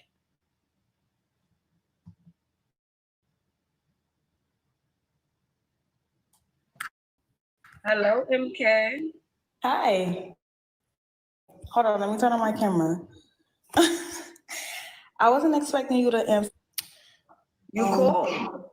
I'm on here transparent, so you might chew me up, okay? I'm not here to chew anything. Okay. This is me. Now, I'm going to talk about the bonnet for a second and give y'all time to hit the like button. The bonnet is really more of a cultural thing with them. For example, I thought that a Smurf's head was the hat. Meaning, I thought the Smurf's hat was part of their head. I didn't know that it was something that you could take off as a kid. But because having that white hat up top their head is such a strong part of a Smurf's culture, I assumed that they were one and the same. That's the same with a black woman in a bonnet. It has become a part of black women culture. It's their way of saying a certain thing to the world. And that thing is, I'm still confident and I don't have to try hard to feel beautiful. Now, the fact that they have to say this to the world means that at a baseline, they don't feel beautiful. They actually have to receive validation when they're doing things unbeautiful to feel beautiful. Hit the like button.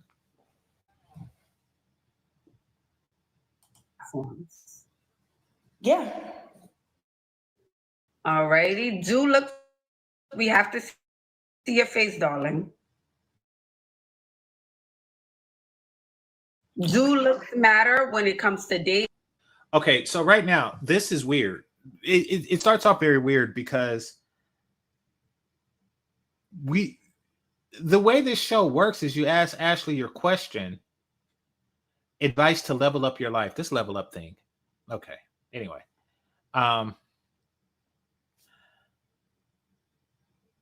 At this point, Ashley is not even certain that this is going to be a relationship question or topic, but she's asking how important looks are. She's one of those women that ask questions that they already have a prepared answer for.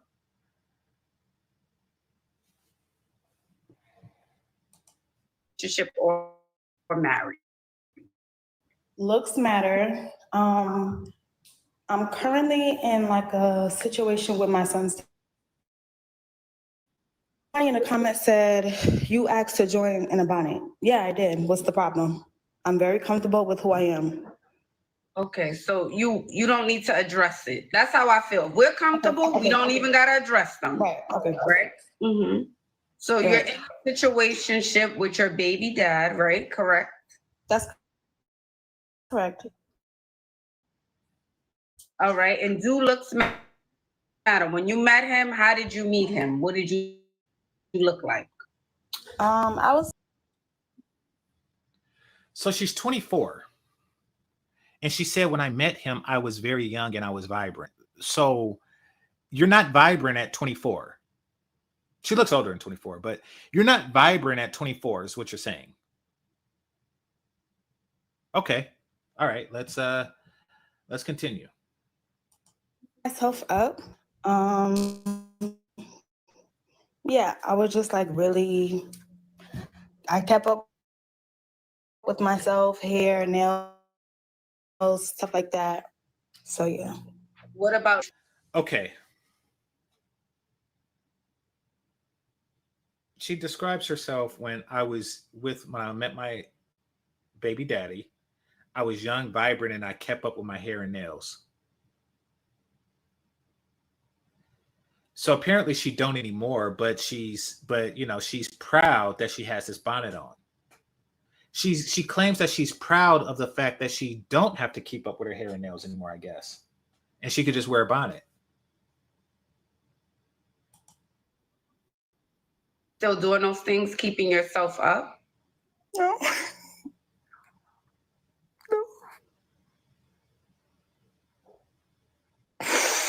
I'm not. Why? What's going? That was weird. That was weird. That was weird.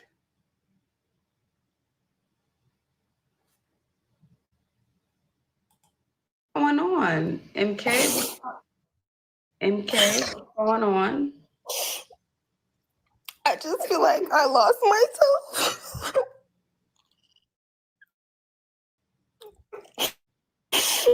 And I'm just so young and like I just don't feel the same anymore. Like I just don't have the energy to do it anymore. Absolutely. You are 24. You are 24. You are 24.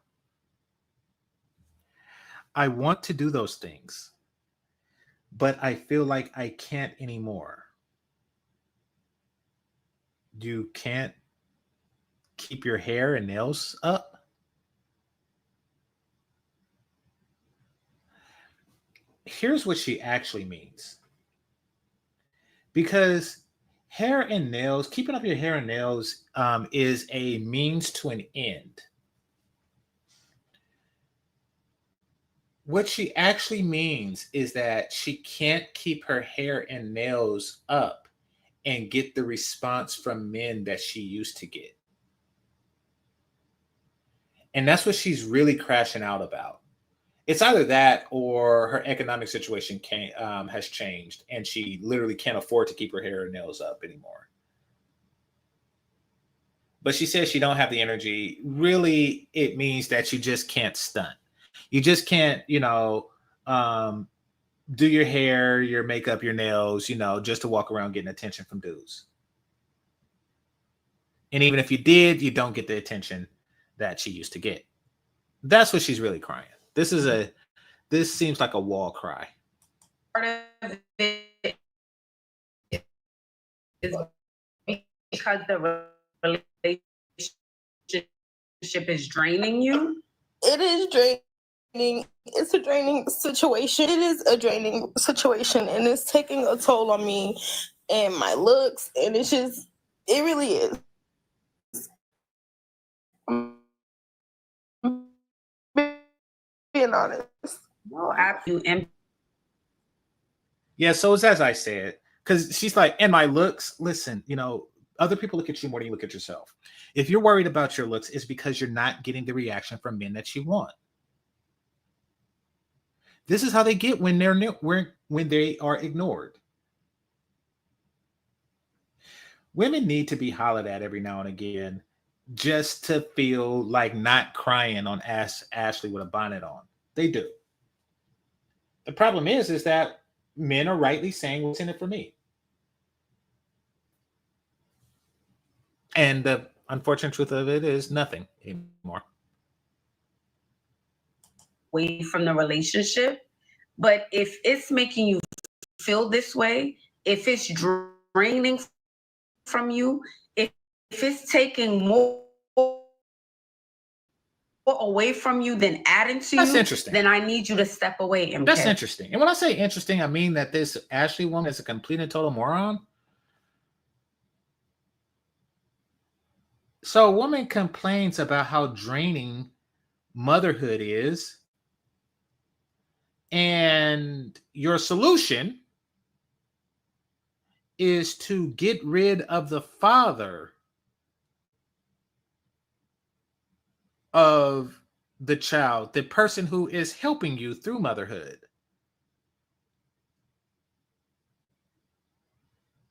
Because single motherhood is less draining than motherhood, right?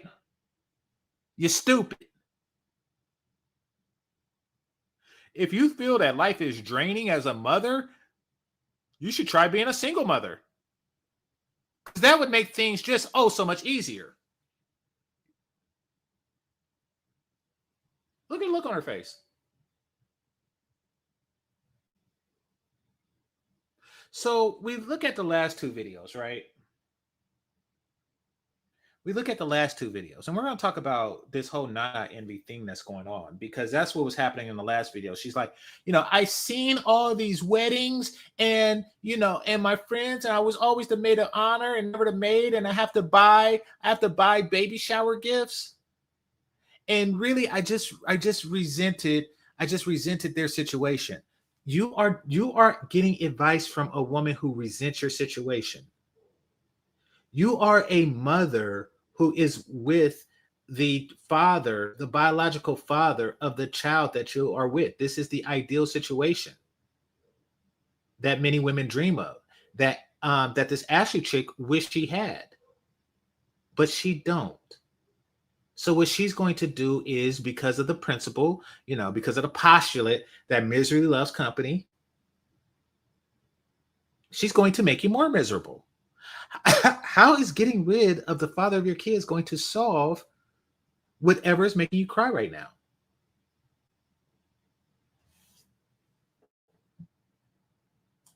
Understand. I need you to do that for yourself, In the shot, he looks older than I would expect the child of a 24-year-old to be. From you, then adding to you, then I need you to step away. Okay. I understand. I need you to do that. Yeah, I thought that, her son was like 4 at most, but he looks like he's anywhere between 5 and 8. It was a very short thing, but yeah, so she had him when she was really young, and now she's just overwhelmed.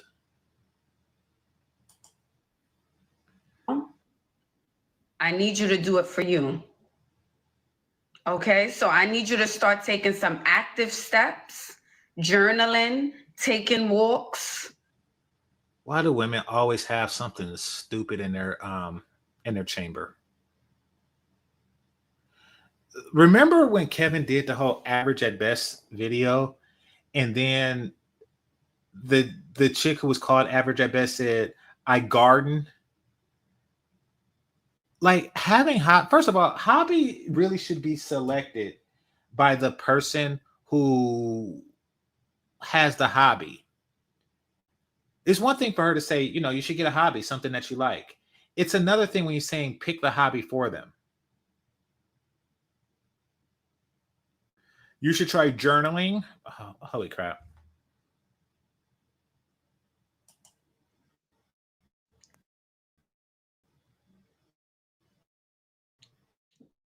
Journaling, taking walks, Yeah. buying a Just new dress. buying a new dress. You don't know what dresses she has in her wardrobe. To think that buying a new dress just make people feel better is consumerism at its worst.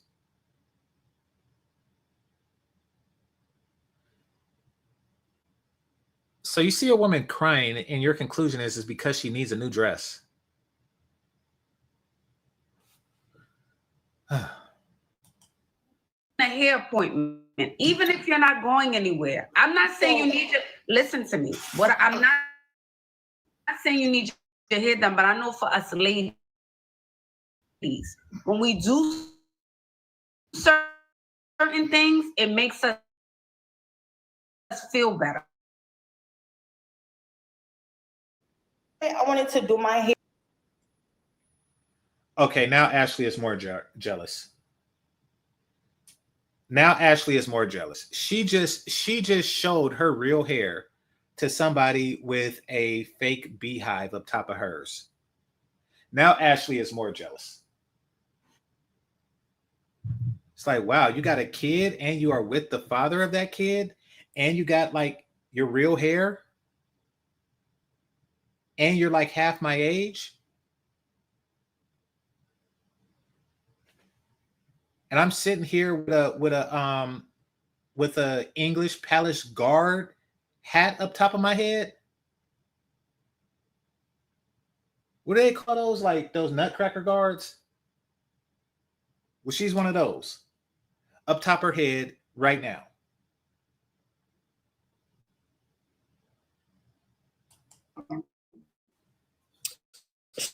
Straighten it or whatever, because I have curly hair. And I know that girls always. Somebody says she just needs some good D, but it's going to be hard for her. You talking about Ashley or the other chick? Because the other chick is getting good D. So yeah, it's probably Ashley that you're talking about, or I'm assuming it's good. But it's probably Ashley that you're talking about. And here's the thing: it's not hard for her to get D or even good D. The thing is that in order for her to get D, she has to give up P for free, and she's not willing to do that. So she's giving bad advice to other women. Their hair straight. Like, I have beautiful hair. I can do my hair. It's not a problem. If you go on my page, you'll see me like trying to get back in this groove where I was,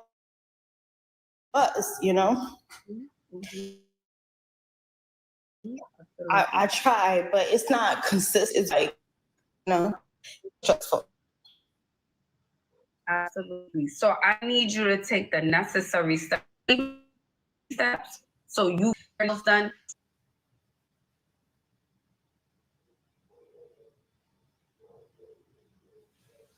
I hate it when people give advice and they don't know if you already took that advice. For example, my cable was out for whatever reason just now, right before I went live.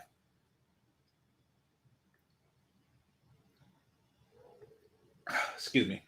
And I called the cable company and troubleshooted the problem. And what they were always doing was they was asking, "Have you tried this already?" They didn't just say try this. They was like, "Have you tried this already?" And I was like, "No, I'll try it now though." Why? Because that's actually sound advice. My cable is running now.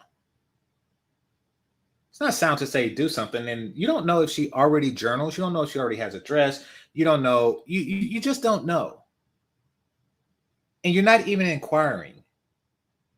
You're just saying stuff because you already had your advice ready before you knew the situation.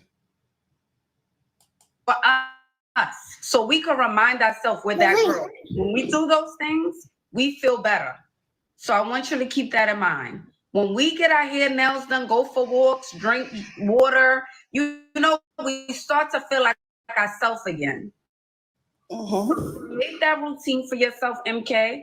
I'm going to put you on my list because I want to see you back here and I want to see you much happier before January 1st. And I want you to start taking the necessary steps to get to where you need to be. All right? How old are you? I'm 24.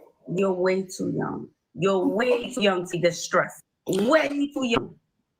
So before you're 34 or 44, I want you to make the sacrifice. It may hurt to step away. It may be very painful, but do what you need to do so you don't get to the auntie age. Leave the father of her child so she don't get to the auntie age wishing that she had a left the father. Like, how would she regret this? This is weird. This is weird. What she means to say is so you don't get to my age and regret it. If anyone lives like you at your age, they regret it. Okay. Okay. I'll see you soon. Okay. I put you on my list. Okay, baby doll. Okay, thank you. You're welcome. Okay. MK, I am sending you love, lots of love and healing energy. And I want to say this to everyone out. She didn't even flush out her situation.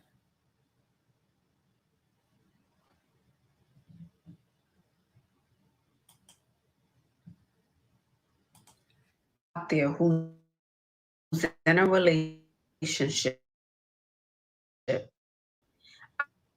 I'm not saying relationships are easy. I'm not saying it's any relationship.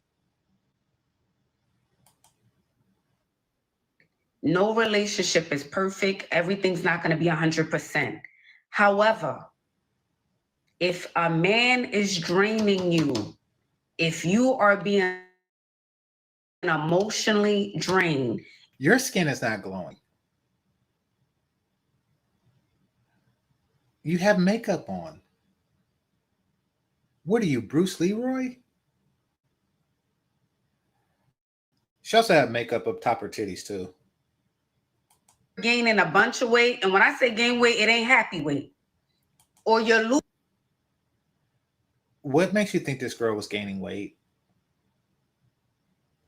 Clearly, she already had like another situation, whether it's hers or someone else's, in mind when this girl called.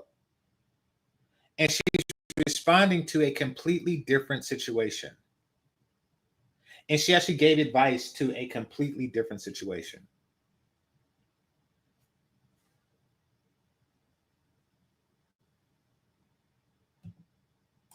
Losing weight from anxiety or gaining weight from anxiety.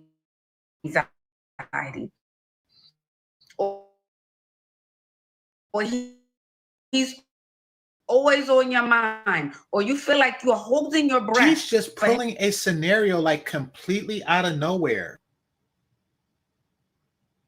She didn't even ask, like, you know, are you calling this girl? You know, are you calling this guy? Is he calling you? You know, she's not asking any of this. But she's giving advice like she knows this. Jesus.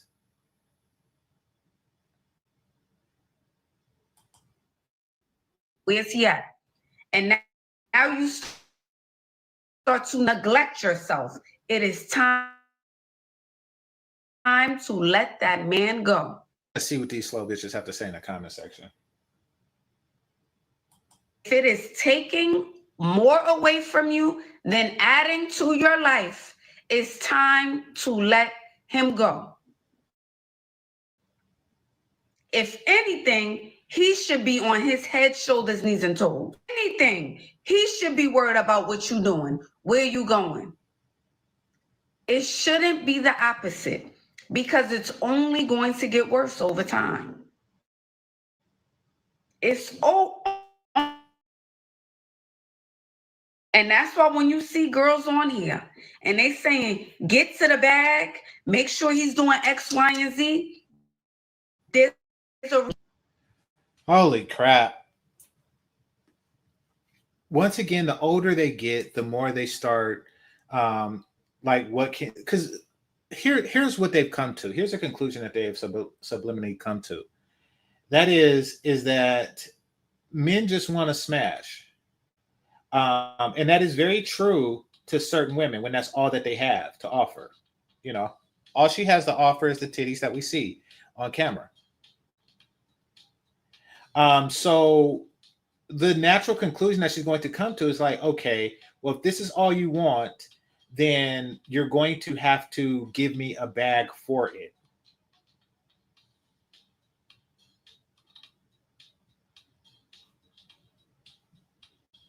Just in case he decides to go yonder, go left or right. Oh, well, I got what I needed. But all that cooking, all that cleaning. Be less valuable as a woman while demanding more from men. This is not any path to happiness. This is just cushioning the blow to an inevitable breakup. But the reason why breakups are inevitable is something that you actually have to explore. And you're not going to learn these things from women like Ashley. You're not. Why? Because she's trash. And she looks like she smells funny. Not asking for nothing. All of that is going to have you depressed, anxious, and not wanting to go anywhere. Life should be easier if you're in a relationship. Life should be easier if you're married. Life should be easier. Again, it really shouldn't, because what you're doing is you're taking on an additional responsibility on both parties. You're taking on responsibility of the concerns of the needs of a wife or a husband and children. So no, it's not supposed to necessarily be easier, but it's supposed to be more rewarding. Just like a job doesn't really make your life easier, however, it is rewarding because you get paid. You know, like the job of being a husband is a lot harder than the job of being a single person. And the job of being a father is a lot more difficult than the job of being a childless person. However, the reward. But when they say that life should be easier, they're basically looking for a scenario where the guy just gives you money for being alive. I'm telling you, like, these women are really de facto hoes. Like, that's what they're doing. And I'm not talking about like in the sense that because they are advocating for gold digging now. I'm talking about their entire mentality is their everything comes down to sex in exchange for money somehow. Meaning that the only value that they see a woman giving a man is sex. And the only value they can see a woman receiving from a man is money. That's the underlying, that's their root mentality. So, yeah. All right. I'm not saying relationships, people are human. People are going to make mistakes. No one is perfect. No one is perfect. Y'all still gonna have your moments. But ladies, you should be receiving in every way you are giving. Okay, that is the worst possible advice. You should be receiving a lot more than you're giving. To try to measure something like that, because what you receive is going to be something completely different than what you give on a male female relationship basis or dynamic. So let's just say in a traditional wedding, or excuse me, marriage, where the woman cooks, cleans, and takes care of the kids primarily, and the dude, he takes care of all the heavy lifting in the house. He provides the security, safety, and provisions. You can't really measure the two things against each other. You can't. And then, to measure it in a sense that I'm trying to get over on him. So if I feel that, I'm doing more than what I feel that he is doing, then I am going to do less for whatever reason. Like, I'm not going to make dessert tonight because I want to do less than he's doing. I mean, to sit there with that mentality of just trying to do less than the person is doing for you, just so you could get over, it's just dumb. But once again, it comes from okay, this Ashley chick either is or was a prostitute, or she has very close connections with those who are. Because they're the ones who think like that. They're the ones who quantify what a man receives in an interaction versus what a woman receives, because they're the only ones who can. Like, okay, a prostitute would say, my services cost this much. Is this much for this much? Is this for this? Is this for this? Whether you want top, middle, bottom, it's this, this, this. This is the price for this. This is the price for this. This is the price for this. It's easy. And they're the ones who are in a position to say, I want to get more from this man than I'm giving out. Meaning that, okay, he pays me $40 for this particular service, but I'm going to make sure that service is crappy just so I can feel like I'm getting more for that $40. It's whole mentality.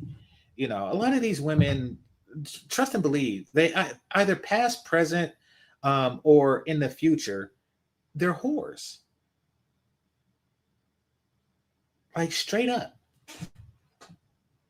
More than you love him. Hold on, let me pin that. Make sure that man, thank you Long Beach, thank you Diet, make sure that man loves you more. What a complete moron. Make sure that man loves you more than you love him. Who sits there and measures stuff like that? She just says, oh, I'm loving him too much.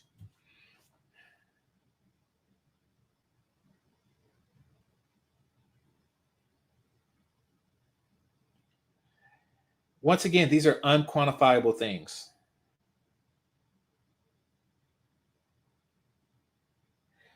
You would have to put like a value, a numeric value, to how much you love how much you love him and how much he loves you. Oh yeah, he loves me at a 17 and I love him at a 24. So I am going to need to take my love down 8 points. Or find some way to increase his love to 25.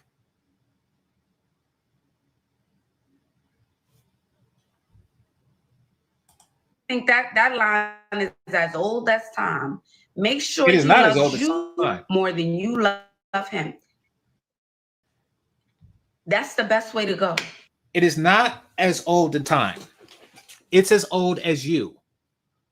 And you're pretty fucking old. That is, where in history has somebody said that ever? That sounds like something some bitches gathered together and said the day after slavery when they made the scrolls. It's not as old as time. It's as old as the black bitches who started saying it is.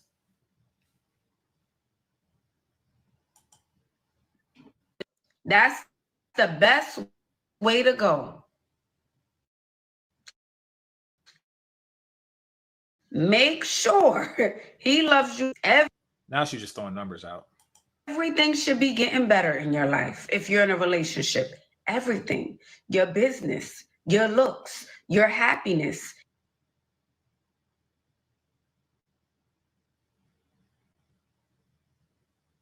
Oh, it's over. I was looking away. I was like, okay, your happiness, and then what? Okay, wow.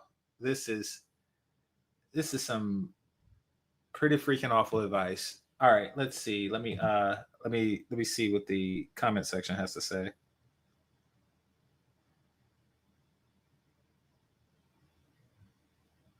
How does this work? Here, let me get out of this screen. Let me stop sharing. I'm gonna go to her comment section. I really want. Oh, here we go.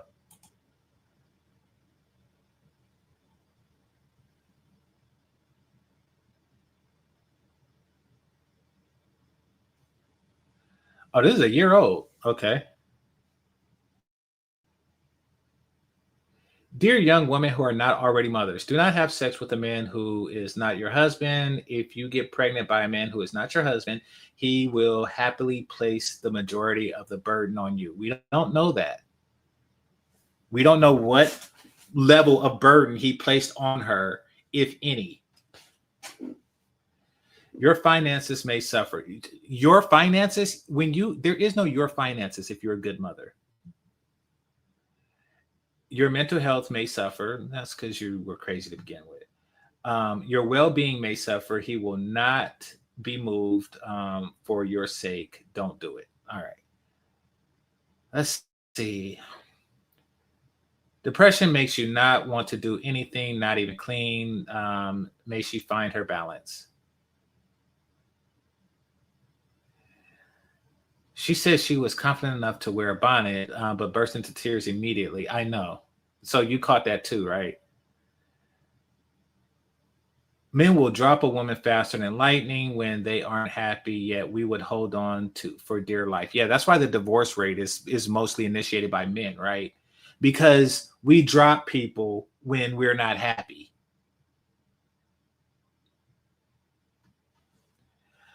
We can't continue like this. We just can't. It's killing us. You got this, sis. You can get back up. Cheering for you. Okay.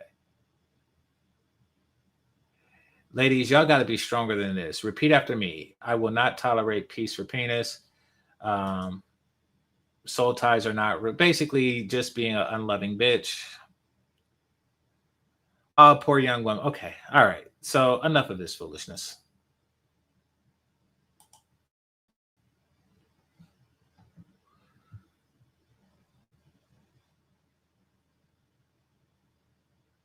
All right. Let's see. Somebody said women are always projecting their ways on a man. Absolutely. And they're always projecting their situation. They always project their situations off into other women, meaning that women will be talking about their situations to other women. Like, you need to let that man go. Well, you're talking about yourself because you don't even know what my situation is. Wait, why is it doing like this? That's strange. Okay. It's showing me my own show. Well, anyway, let's go to history.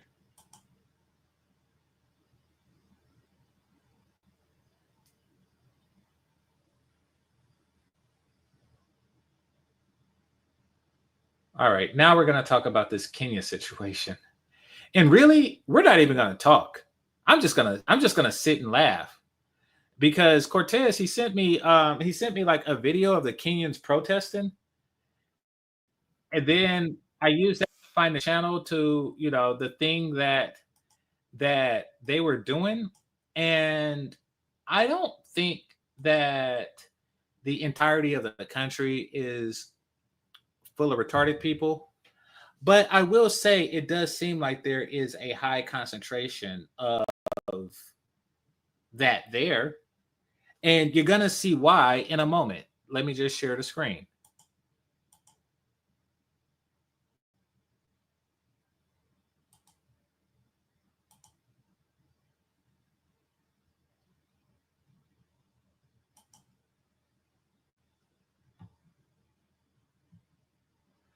First of all, not everybody's going to call it out, but I am. Look at how ugly these bitches are.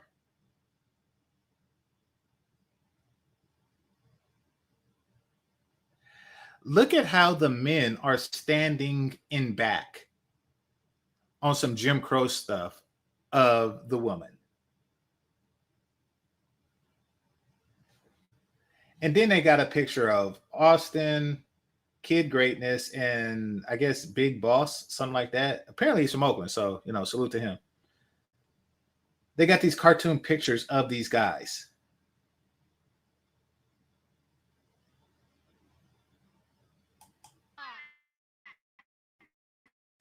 A big boy. This man has even gone on the video claiming that he's in Kenya. Yes. And we are warning the CS of gender plus them Salim Davadi. Yes. If this comes Kenya, yes. To Kenya, yes. We are to demonstration. We want to tell him and the best. Africans are funny as hell. This is hilarious. The way they talk, the way they dress, and those weird expressions they have on their face. This shit is hilarious. This and the fact that they're standing around with a piece of paper with a cartoon caricature of American YouTube content creators is freaking hilarious.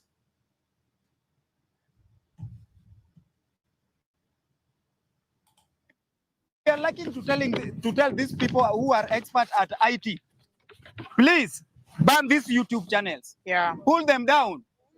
This social media of these people, nani, we are passport bros. This YouTube channel should be banned, should be pulled down. We shall not allow this idiot, this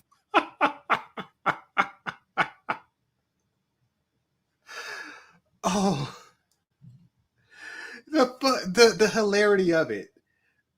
Like, all he did was sing their praises. All he did was sing their praises. And look at this. Look at it. Holy crap.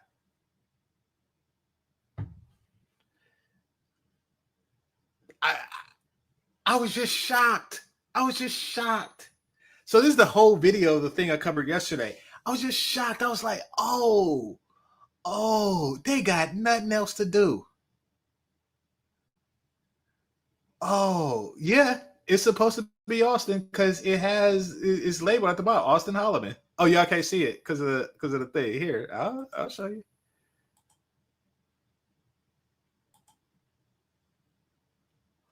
Austin Holloman.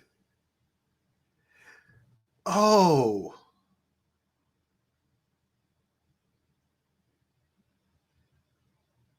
Now, you can say what you want about Brazil. Did they ever do this to you? Was it a bunch of ugly Brazilian chicks with cartoon pictures of you saying ban this person? Dang, Austin, you backed the wrong country. You backed the wrong country. This is hilarious.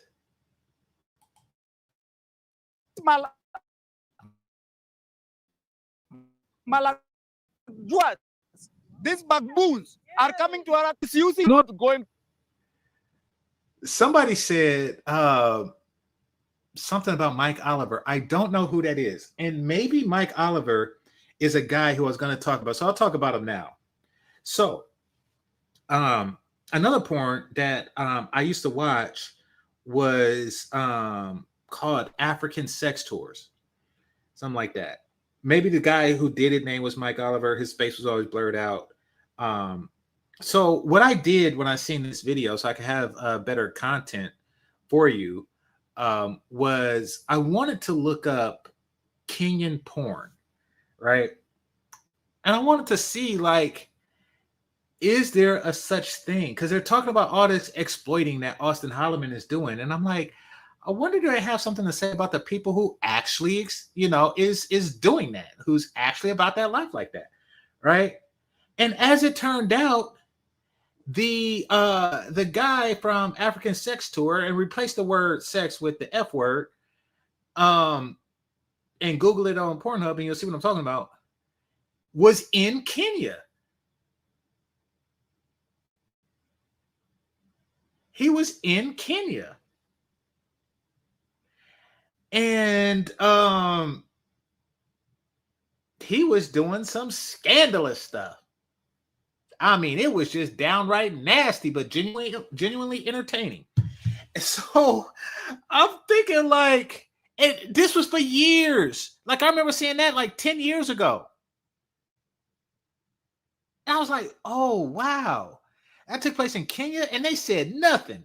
They just sat on their foreheads and said nothing. But the moment they feel like a slight offense about Austin Holloman, look at him. He got his nose flaring and his chest out. Look at this one. Look at the look on his face. And they got a picture. They didn't have the money to print out more than one. So the woman who was holding the Austin Holloman picture before just handed it to this guy. Wow. To happen in our country again. If the government is not ourselves, and we are telling this passport bros and the big boss, we are aware that you are coming in our country next week. We shall arrest you or but you in our country.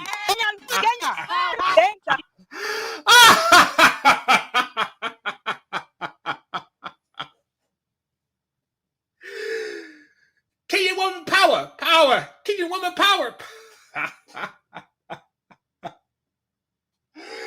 Oh, my neck hurt. Oh, this is hilarious. This is hilarious.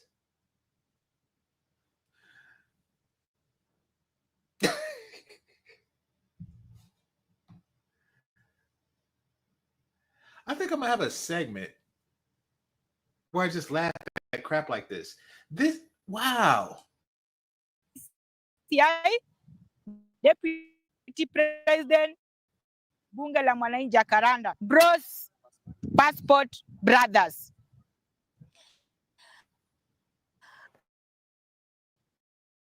As Kenyan women, I speak for many of us who have seen our country treated as a playground for. We will not be mothers and daughters. This is our collective stand. Not for sex. The master perpetrator,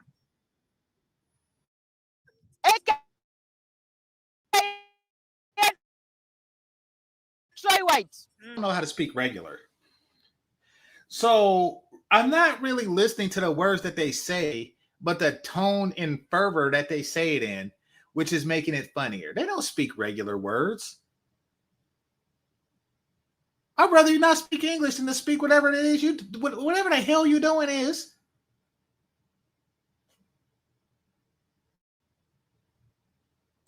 Offering location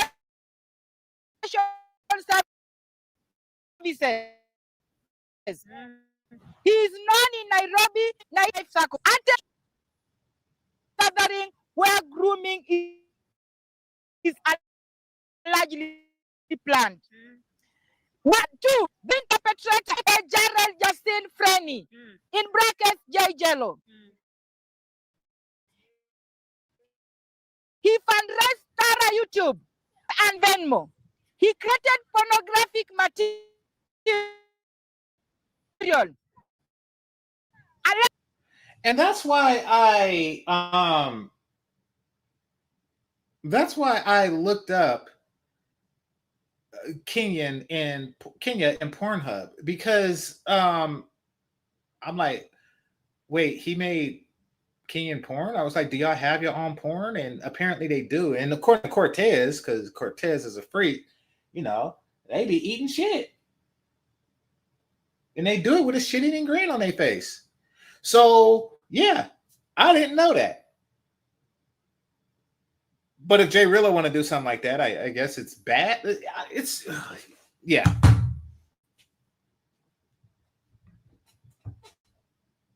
And posted voice-only sexual content on Twitter and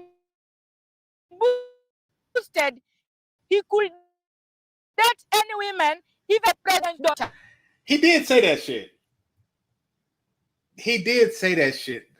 You gotta not say stupid stuff. So Kid Greatness gets on when he invites Jay Rillo up, and he literally said, you know, man, you can have any woman you want here, even the president's daughter.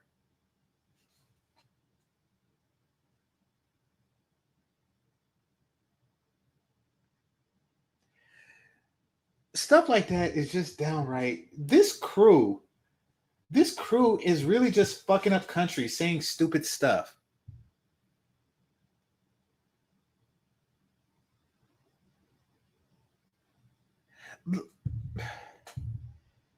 Even if it's true, there are certain things that's better left unsaid. But they would just say it.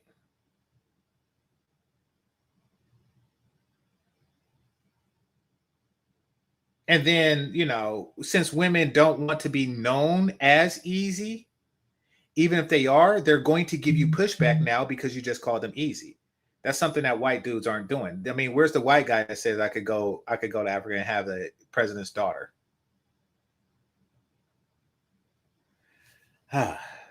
Yeah, Kid Greatness, that was just dumb. On 19 September 2025, by a Kenyan law enforcement in coordination with the U.S. Embassy.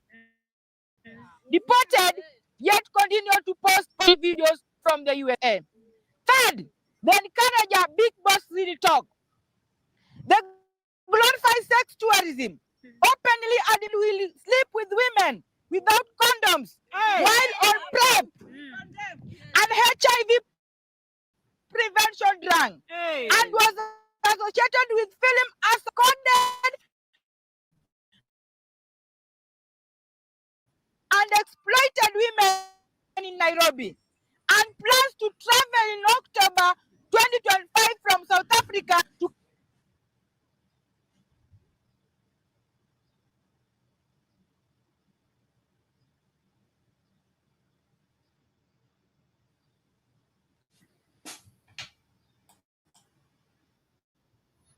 Victoria and ban for sex tourism. We condemn that one with the same postbone. 4. The promoter, also known as Aston Holleman, presents himself Now it's your turn, Austin Holloman. Now it's your turn. This is hilarious. as a benefactor, but has been reported for sexual exploitation. He fled Brazil in 2023 when CNN Brazil. Okay, Andrew says something. It says, oh, in fact, Kenyan president said their English is second only to British, so better than Americans, according to him. Okay, so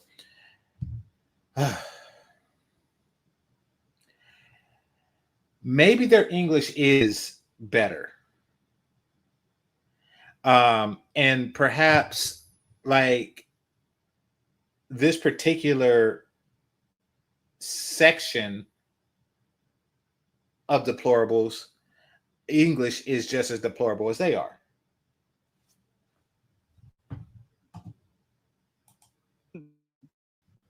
He's linked to the relocation, service, and training of Kenyan military personnel. He has been accused of sexual harassment, bullying, and exploitation of women. He has been services and plans to build a commune outside the US black nationalist figure.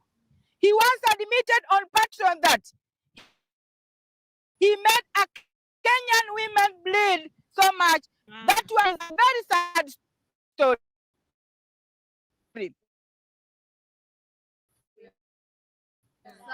Fedua was but invited Jailo into Kenya and position exploitation as Kenya. He shifted to kick and scored a flash. Live stream bragging that Jailo could date any woman and was asked to leave Nairobi Restaurant 2025, filming a woman at his request.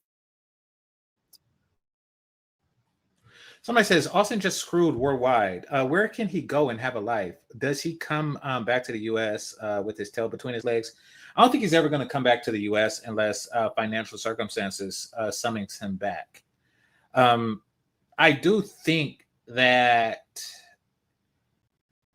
he's disliked everywhere he goes for righteous reasons. And that reason is there's a number of reasons. It's complicated with him. But one, he goes and he tries to, in order to be a dating coach, he wants to make it appear as if his life is easy and you can have this easy life with women if you follow what I do. So he has to make it appear as if gaining sex is easy, because that's what people go to dating coaches for. How to gain access to sex. He has to make it appear as if it's easy for him. And in doing so, he calls the women easy and they retaliate. Even if they are easy, they do not want to be called that in front of 100,000 viewers. They don't. And then you get backlash like this. And then he's like a lightning rod for people who just want to backlash just because.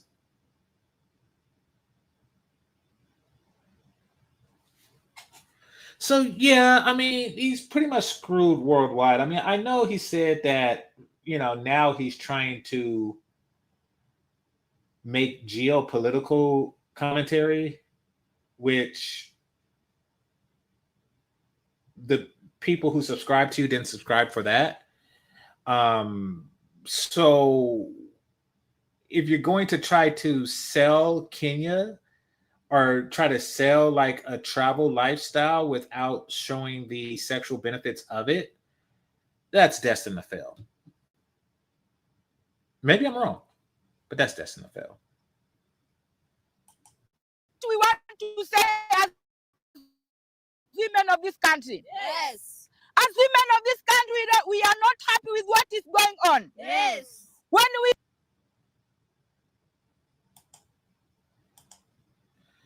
They don't want to be called easy by black men. No, they don't want to be called easy by any man. You see, even with the porn people, and even with the ones who are doing all kind of nasty stuff, they're not saying that Kenyan women are easy or this is easy. They're not saying that. Here, in fact, I'll go to the site. Hold on. Because they have like a little blurb at the bottom where you can read about the thing. So,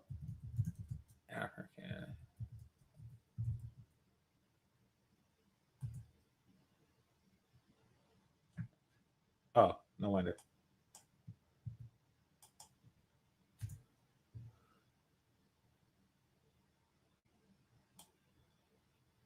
Oh, apparently that's not a website anymore. Okay, so it's just on X video. Maybe hold on.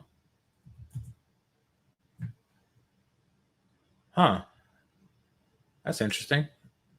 Oh, wait a minute. Maybe what the hell? How come? Hold on.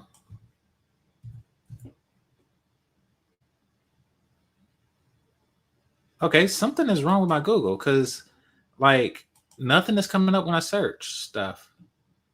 Oh, maybe here.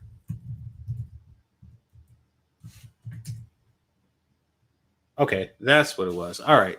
So let's see if I can find the website. Um,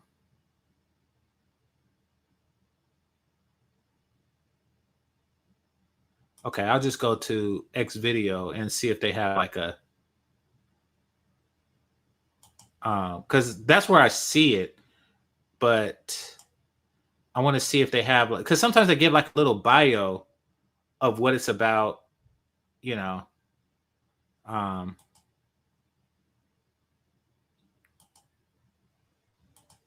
oh, I know. I'll click there. Hold on one second.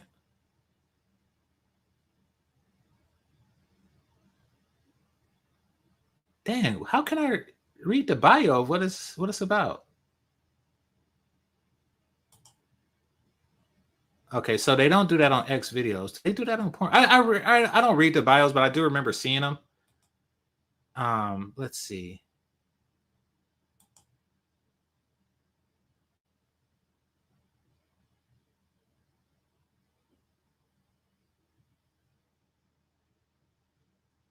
Okay. Oh wow, they got this one. They got this one. She's like with like old timey African gear on. Okay, let's look at this.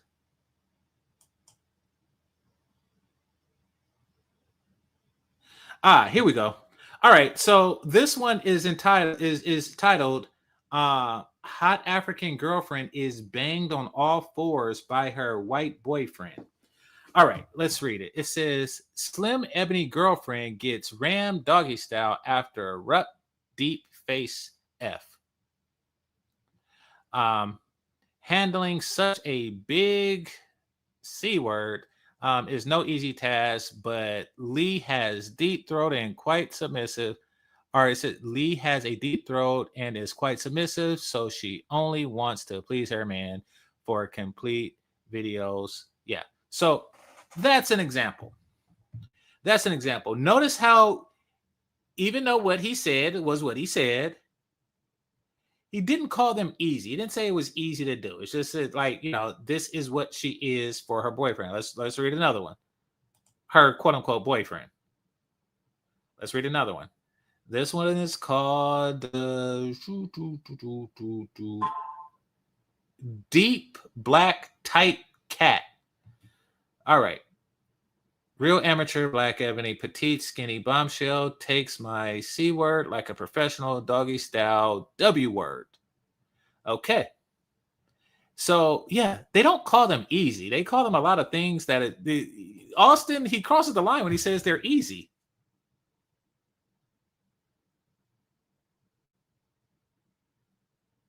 Oh, okay. Somebody said how easily I ran through this entire village. Let's Google that.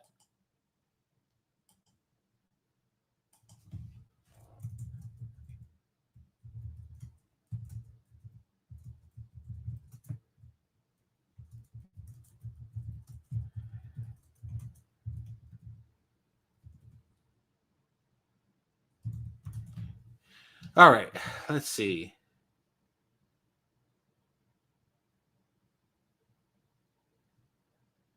When I type that in, it's about runners. Oh, you put a name on it. Let me see the name. Let's see. Ryan Abound.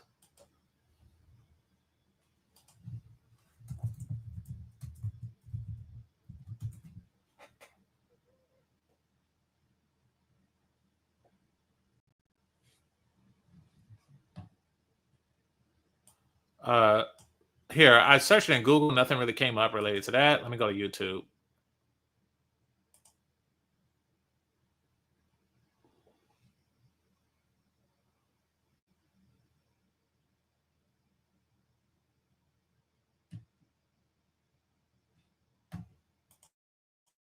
See our country opened. Our country without any terms and condition to enter in this country. We as women, we suffer a lot. Yes. And I want to address the CS of foreigners, Madam Davadi Msalia. Yes. What are you doing, sir? Yes. When people are rejecting in the country and going back. Yes. When these foreigners are killing our women, are killing our brothers, what are you doing? We are telling Musalia, it is high time. It is you put rules in this country. Yes. Those people landing at Jomo Kenyatta International Airport, they should be screened. Yes. They should. How long they're going to stay in Kenya? I was man, the tall white man, the big boy. This man has even gone on the video claiming that he's coming in Kenya to seduce our women in Mombasa and infect them with HIV/AIDS. We have even seen the CS of Okay, so if you go to Africa raw, I don't think you're giving AIDS. I mean, at some point you'll start giving AIDS, but I do think that you're actually on the receiving end of AIDS. You're not on the giving end at that point. Just saying.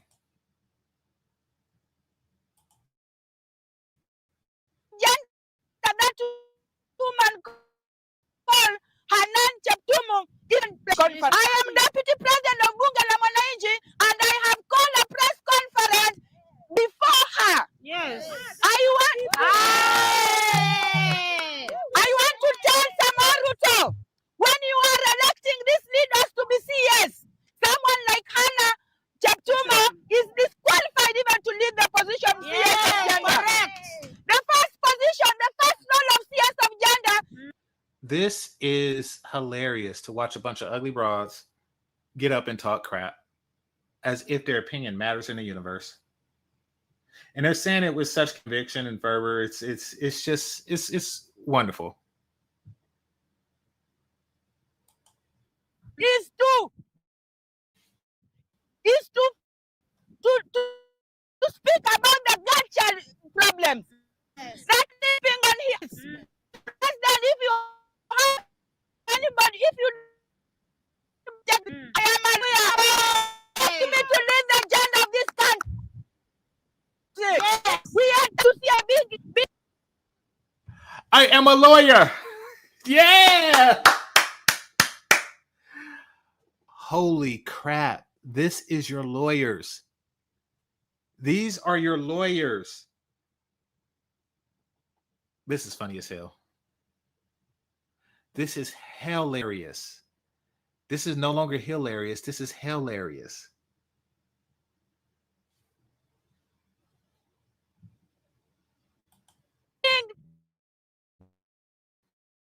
being mutilated by Kilimani. Yes. Our women are being mistreated. Yes. Because we don't have anybody to take care of our affairs. Yes. And we are wanting the CS of Jina Museveni. Yes. If this man comes to Kenya, Yes. if this man comes to Kenya,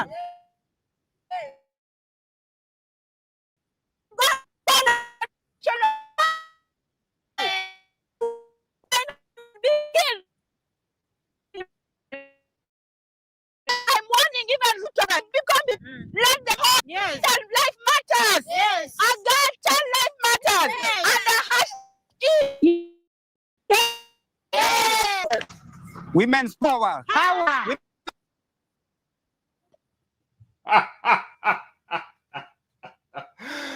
Ugly bitches have no power. Let's start there. But the fact that this dude comes up and says, women's power, yes. Women's power, yes. Who in their right mind wants to visit a place like this? Austin, you have sold people a dream.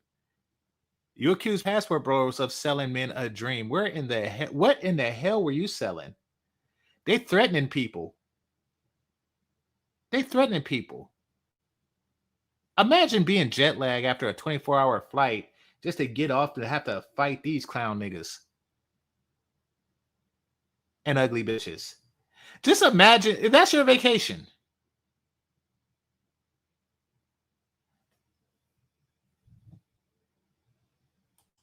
Power. Power. My name are Oriati Bim. I'm coming from Bunge la Mwananchi Jacaranda, activists Kenya and abroad. We are aware that Those were these not people words. called passport bros and the big boss, they are coming in our country, exposing our women, selling their dignity. We are condemning this thing in high time possible. And we like to call Nani Mdavadi. Mdavadi, you are the CS of Foreign Affairs. You should act faster. People in our country, they are selling our women's dignity. They are exposing them. We are even aware that these people have youth. No, they're buying your women's dignity. Your women are selling it their damn selves. They are buying the dignity that your women are selling. I mean, they're never going to confront the women. Listen, I found out that a porn actress that I like was Kenya. But I don't know how to spell her name. Is Zawandi or something like? Hold on. Let me show y'all who I'm talking about. She's bald as fuck too. It's the only very few women can be bald and still make me want to fuck. And she's one of them. Hold on, let me see if I can find it. All right. I can't spell her name for shit.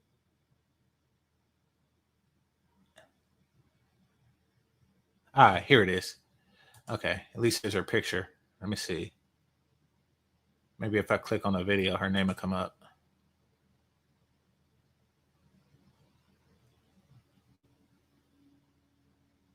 Ah, so she spells it with two A's. It's Zawadi.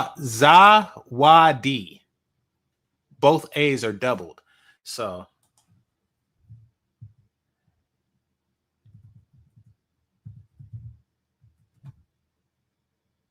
here we go. Ha! Her bio says movie star. Okay, let me go to her. Oh, she has an IMDb. Maybe she is a movie star.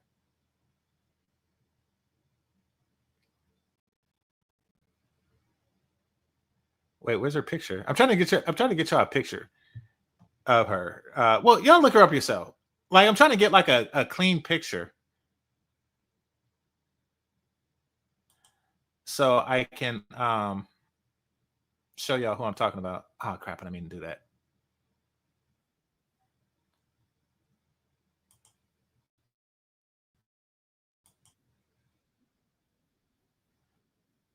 Oh, here we go. Okay, so oh crap. Okay, so she's on YouTube. All right. Okay, so here she go. Let me just share the screen with you. Oh, they put adult actors on IMDb now.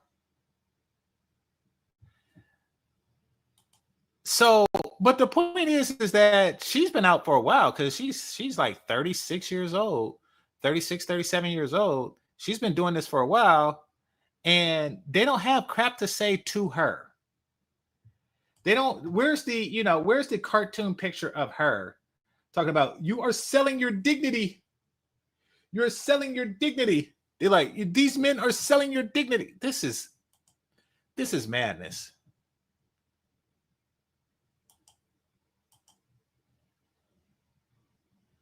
All right, let's see. Here we go.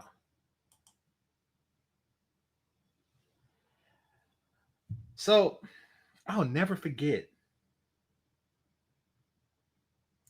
I was watching a porn with this chick, and it was her, a white dude, and a white chick. And the whole way that the scene played out was that the white chick and the white woman and the white dude were a couple, and they just so happened to be like perusing the African streets and jungles and shit, and they seen her, and she was just down for whatever. And they weren't American. They had some type of accent, the white people. So they took her back to the mansion, and then he pulls out like all these whips and chains and collars and stuff. And she was like, "Ooh, is all that for me? Thank you." I was like, "Ooh, I like where this is going." And then out of nowhere, because they weren't speaking good American. Okay, somebody else seen that, so I'm not the only freak here. For whatever reason, out of nowhere, the white woman got mad at her and smacked her. Smacked your African queen. And she apologized for whatever she did to upset her. And then the white woman licked the back of her head, and then the white man went at her. It was something about the way she licked the back of her head. I was like, ooh, shit, that turns me on. It was something about the way she licked the back of her head randomly that just turned me to F on, and I don't know why. Maybe one of y'all can explain it. But where's the protest against stuff like that?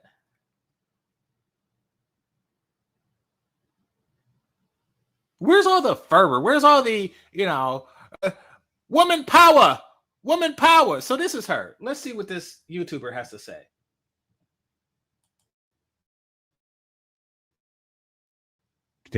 What a young woman could or couldn't do. Lust, passion, and even body work silence. You know, when you grow up in a very Take supportive the hat family, off. or Take the Papa Smurf hat off. country, that's a country where everybody's Catholic, nobody's talking about sex or that. And all the wishes I had when I was small, I want to release them and get them and feel them.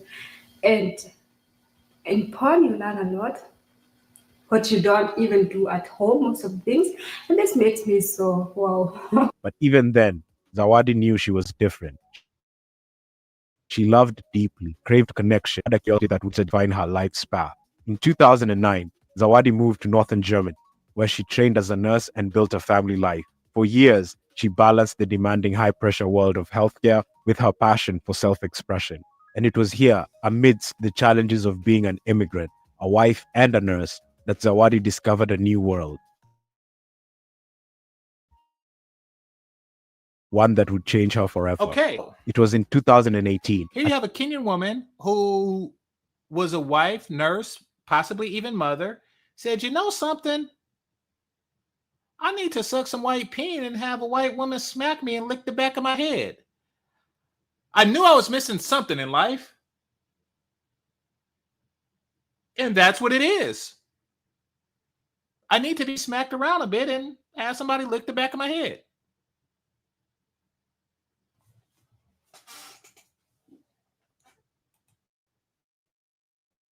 Berlin erotic convention that Zawadi first dipped her into the adult industry.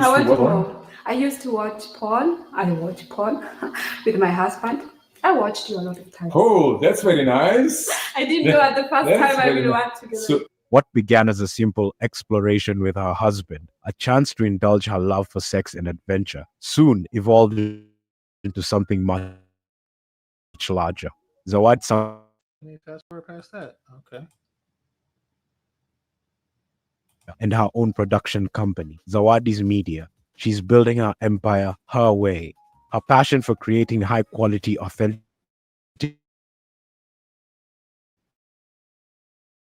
content is evident in every shoot, and she isn't afraid to dream big. From working with some of the most respected studios in Europe to Whoever did this video, they need to work on their blur skills. So I'm gonna just leave that alone. But so they won't address the existence of women like this. For whatever reason, they are attacking Austin Holloman. See, Kenyans, in fact, I'm willing to bet if you were to take Will Smith's 23andMe, it'd be a bunch of Kenyan crap in there. And the reason is because just like Will Smith, they attack the weakest target.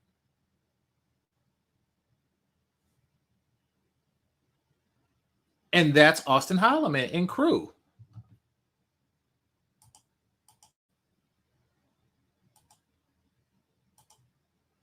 They don't go after the black women who's doing this. They're not out on the streets, on the strips, protesting hoes. That's what they're not doing. They're not protesting the white tourists that are, having a good time, making videos, slapping broads, making them eat feces. They're not attacking them. Who do they attack? Austin Holloman. YouTube channels, TikToks, where they are selling this thing from.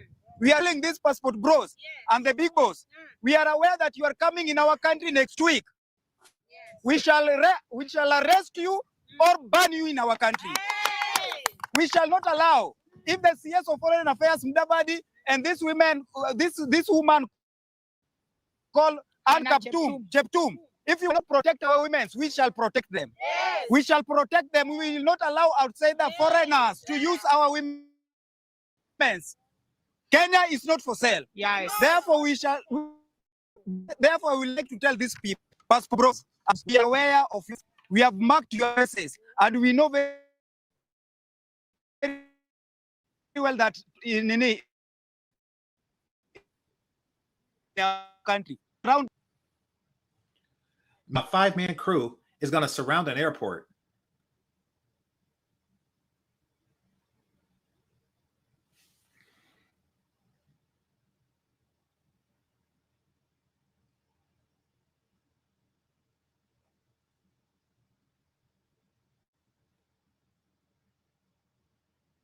I apologize for the dead air. I'm just like the stupidity of it.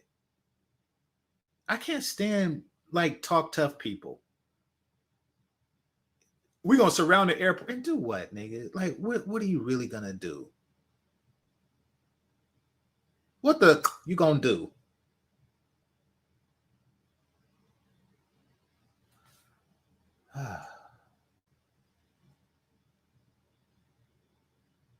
Austin picked like the worst possible country.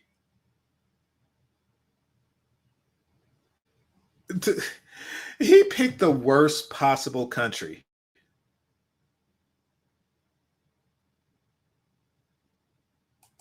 Mombasa, be it in Nairobi. We shall arrest these people.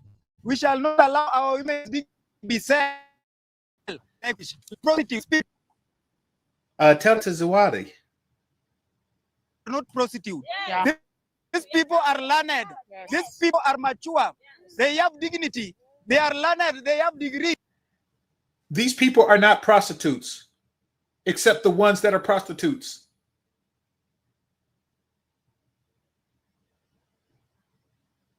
Well, yeah, they're not prostitutes. That's why they're not selling box.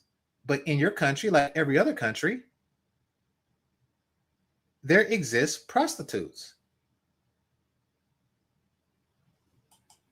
They have diplomas. So I would like to tell our women from this. They have diplomas. I'm a PhD. Well, you know who else has a diploma? Zawadi. She has a diploma. She has a nursing degree. And she likes having the back of her head licked and a penis in her mouth. This country, you should not allow your desperate to be your weakness. Defend yourself. Defend yourself. Stand calm. Defend your country. Defend your body. Passport bros, the big boss. We are aware and we shall tell the government of this country, if you cannot defend our women, we shall defend them. Yes. If you cannot defend our women, we shall defend them. Yes. These things are coming to pass now. These things are coming to pass. And we are lucky to tell these people who are experts at IT, please ban these YouTube channels. Yeah. Pull them down. This man said, I'm calling for people who are experts at IG to ban these YouTube channels.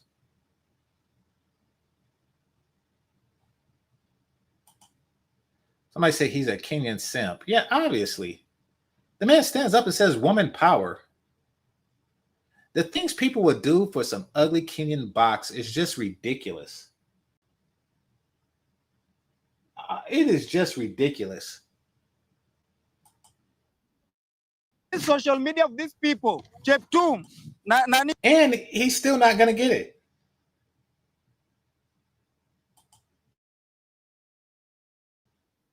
huyu anaitwa passport bros. This YouTube just called channel him is an bad. idiot and then called him a Malajewis. Like, I'm telling you, like half of the stuff they say just sounds like Mama say, Mama sa, Mama kusa. Like, man. These baboons are coming to our country. Called him a baboon. Misusing our ladies. We shall not allow women's power. Women's power. Last week, William Samoei Ruto, you took in power. Well, we know very well that you shall protect our country, you shall protect our women, our ladies, our mothers. But right now, our ladies are being found their body from nowhere. They are just being killed. They are just being misused, and you are just there, and you are the president of this country. Murkomen, you are the CS of India. Your work is to country. Your work is to protect us. But what are you doing? Sleeping in the office. Yes. And Cheptum, your work is to protect this lady. Your work is to defend this lady. Yes. To speak on their behalf. Yes. But what are you are saying? Just walking around. We shall plug you out from that office. Yes. We want competent leaders, not competent leader. Yes. She's a very learned person. Yes. A wise woman. Yes. We shall replace her. Yes. She's a very learned person, a white woman. We shall replace her. Bunch of retards and weirdos.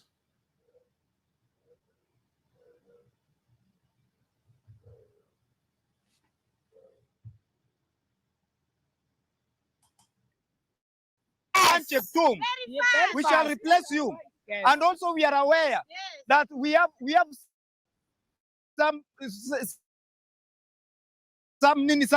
women and men allow outsiders to sleep with our women in their restaurant. We shall come there and burn all those restaurants and hotels. Yes. We shall stay and surround and occupy those restaurants. I'm not lying, and I'm very serious about it. I am very serious about it.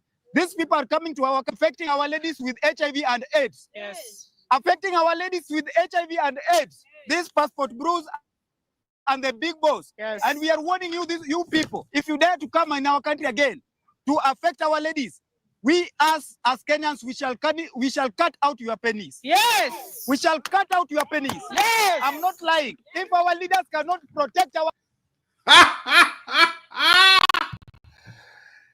This nigga said they gonna cut your dick off. This nigga said he gonna cut your dick off.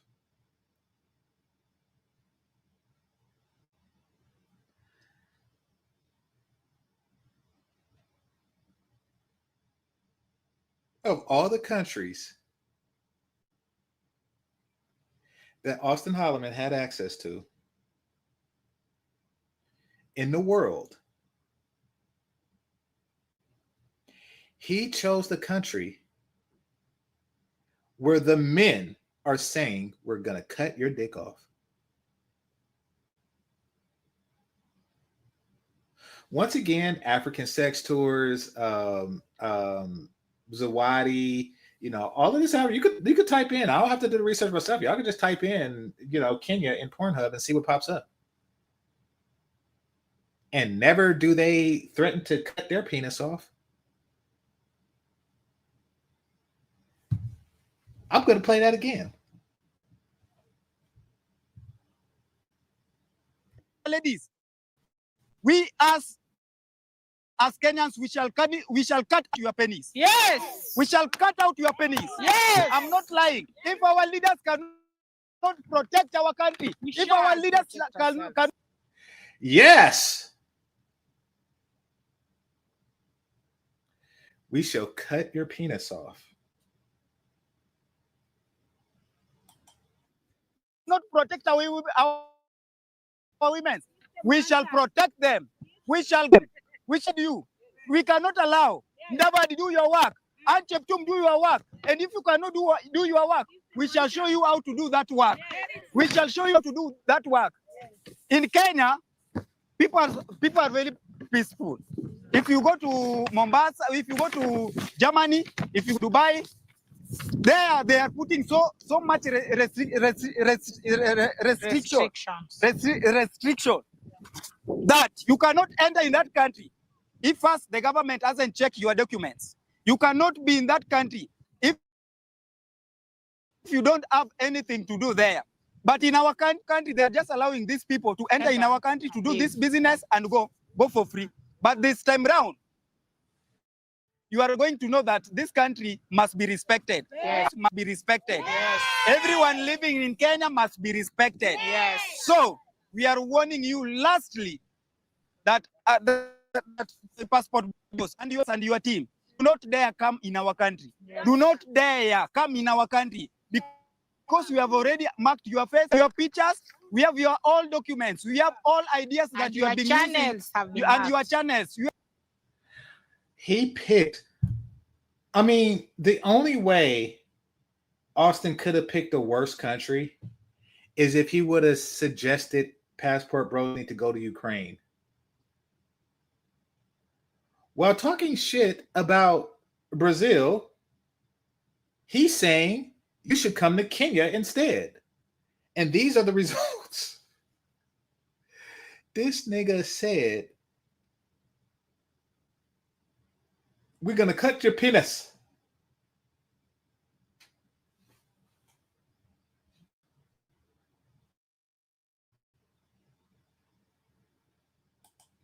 Have all ideas that you have been using to catch up these ladies. You are killing them in those restaurants. You are misusing their body. You are exploiting their body. Therefore, this must be sound like a last warning. If the president of this country, if the CS of this country, if the CS of Foreign Affairs cannot act, if Anchep cannot act, I'll act and protect our ladies from this hand of shackles, this hand of babu. Yes. We shall protect our ladies. Women's power! Women's power! Power! Thank you very much. Thank you very much. I am Joseph Asamba from Bunge la Mwananchi Jacaranda, Attorney General. Once again, Kenyans, we are coming to defend our ladies, to defend our daughters, to defend our mothers out of this foreign exploitation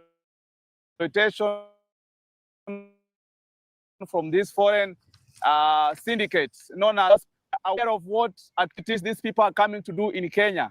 And now we are asking the government of Kenya that any foreigner coming in our country should actually record the reason why he's coming in our country, for how long, and on what account. They do. It's coming. called customs.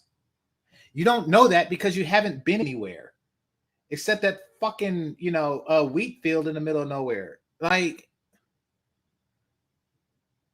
what's your purpose for visiting Kenya?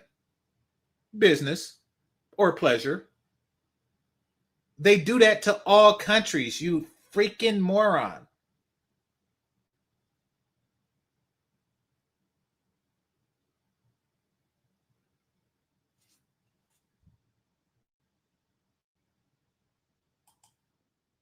To perform in our country.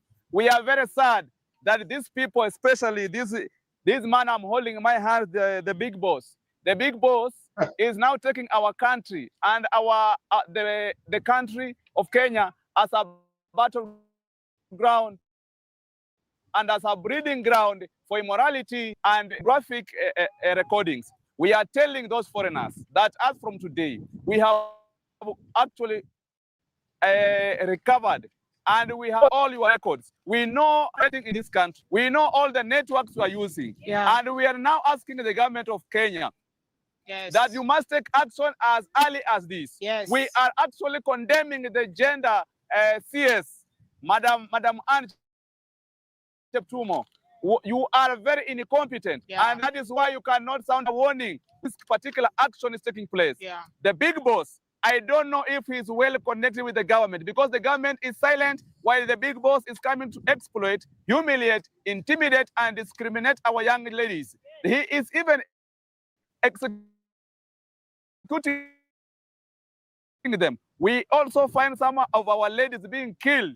We are doing this behavior the highest way possible to migrants. We are asking the government to crack down on who are coming our Illegal country. And they, immigrants. Austin, you really know how to pick your countries, huh? He complained about the beautiful women in Brazil for some crap like this.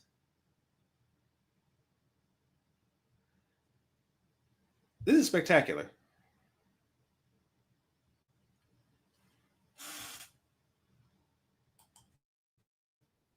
are coming here to expose our ladies, to expose our country as a very bad country, as a country of immorality and pornographic actions. We are asking the Foreign Affairs, Mr. Salem Dabadi, you have enough experience to lead that docket. You must take action. You must actually start confirming each and every foreigner coming to our country, what they're coming to do, for how long, and what they are carrying in our country. Other countries are protecting their citizens, but Kenya opened up to everybody. Everybody can just come to Kenya. Anybody can do what he, and then they run away. We are asking the government, all these people back to their countries and let them do their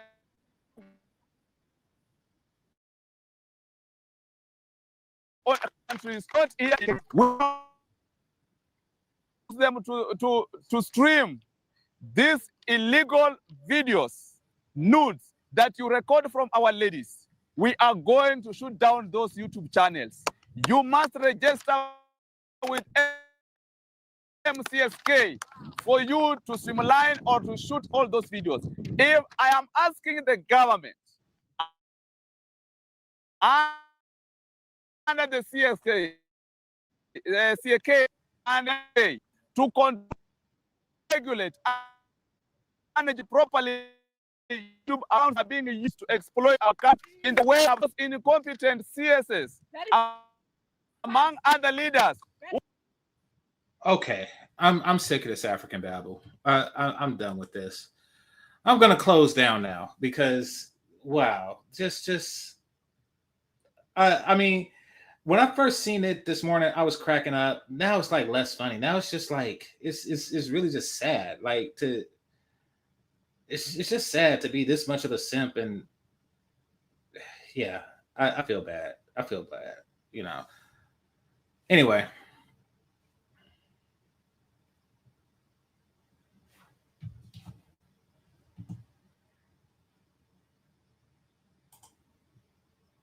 Again, where's the smoke for White Zaddy and Rice Zaddy? Well, we know that they're not going to do that. I mean, so I explained yesterday, and for those of you who aren't here, hit the like button.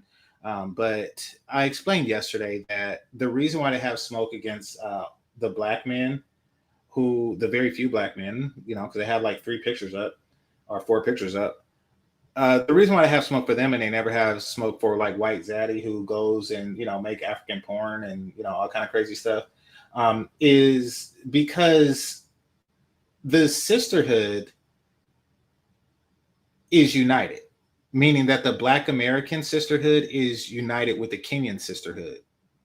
The Kenyan sisterhood is, they're like a wannabe branch of it.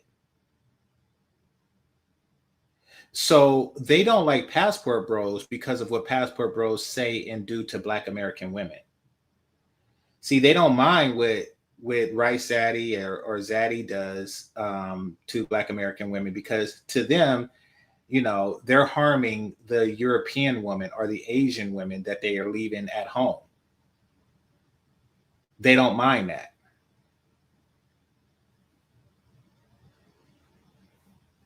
Because they don't have a solidarity with them. So it is what it is. It's beyond pathetic. At this point, it is beyond pathetic. You know, Austin's attempt to find another country, you know, outside of the, you know, Passport Bros comfort zones has failed dramatically. Like, you know, so he, just like a lot of people, he asked himself, why don't Passport Bros go to Africa like that? And now I'm pretty sure he's saying to himself, like, oh, that's why a bunch of ignorant crap and simp ass niggas. Like, it's shit like that that makes people not want to go. Like, that's the reason. It's not colorism. It's dumbass nigga and stupid ugly bitchism. It's that. Like, that's the reason.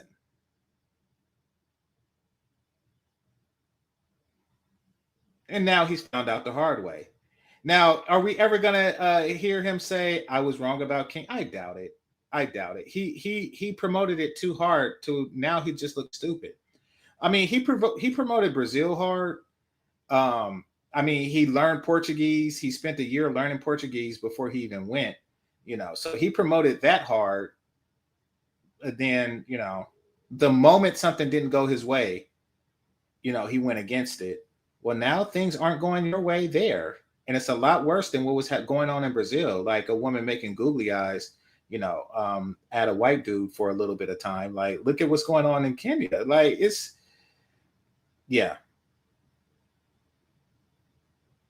For him to say that there's issues of colorism in Brazil, he never seen a Kenyan put whitening on her skin.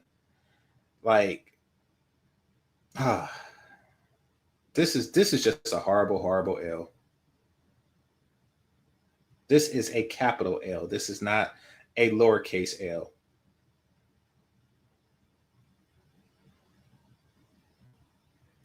All right, I'll read some more of this. Salute to Chris G. Salute to J Lot. I got to get movie night back on. I've been, for those of you who don't know, I've been busy, so I've been kind of lagging on movie night, but I'm gonna get it back going. Trust and believe. Trust and believe. And be patient. No, brothers are not going to Kenya now. Like, I mean, that's just. It's funny that O'Shea's picture wasn't up there. I know O'Shea's in Uganda, but he visits Kenya a lot, I'm sure, because he says his show is Kinganda, not just Uganda. But I noticed that O'Shea's picture wasn't there. Maybe they don't know him like that. I don't know. But this is funny.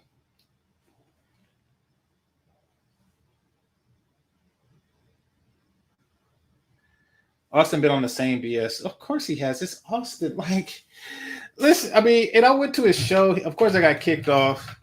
But I went to his show to address it. You know, and then you had James and shit.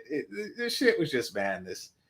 This shit was just madness. It's just chronic ill. Like, you know, you try to sell a country as like this warm, inviting place, but where is the invitation?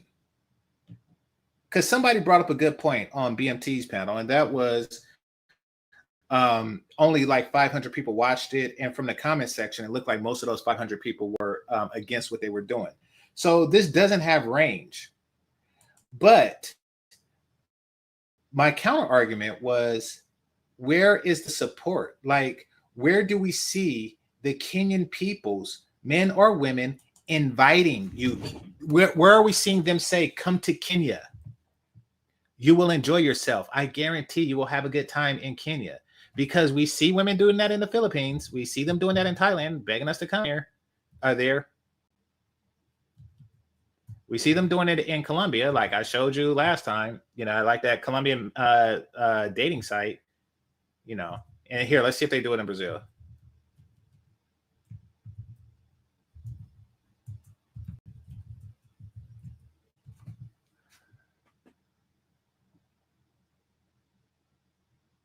Hold on.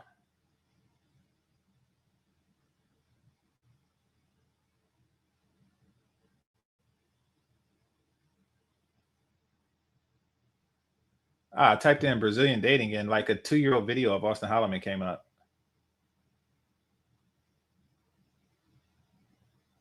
Hold on.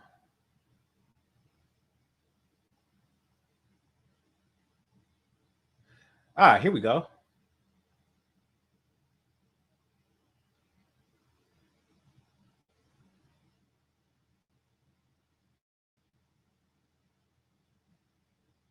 Hold on.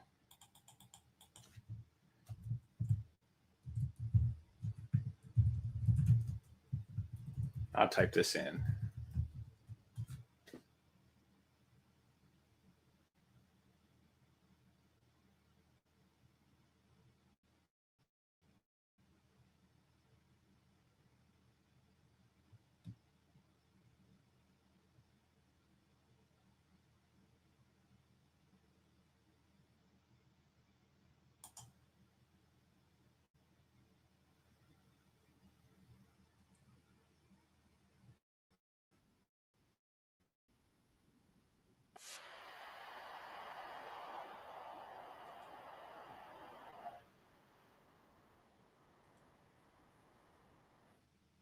Okay. Yeah, I'm going to share this before I go.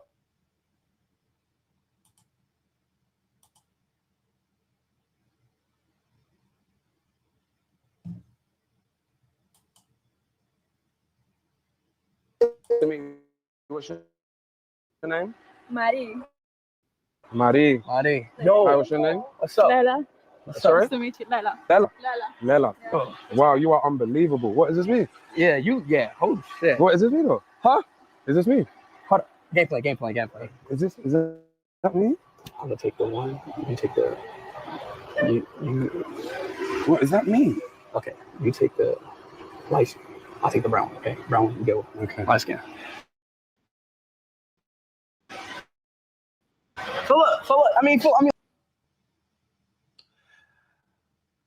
Okay.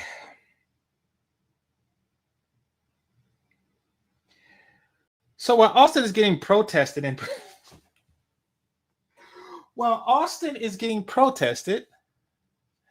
by a bunch of undesirables in Kenya, this is what brothers are experiencing in Brazil. Brothers his age is experiencing in Brazil.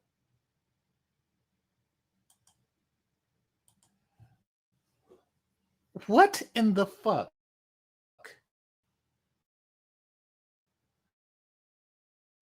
are you thinking? Watch Austin's Kenyan videos and went to Kenya because of it is stupid.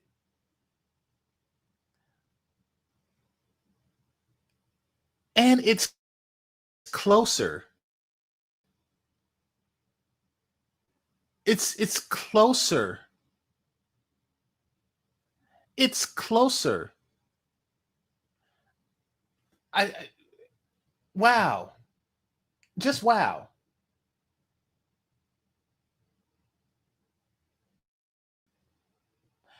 They are, and it's not because they're light-skinned.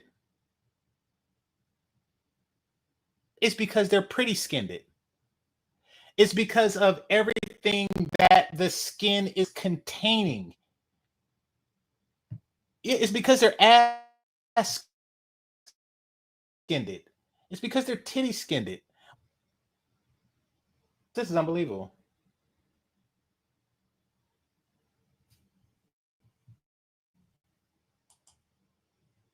Once again, where are the Kenyan videos like this?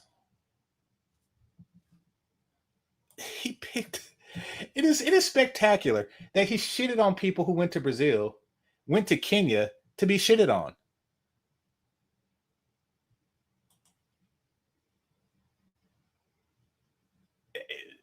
That is just amazing.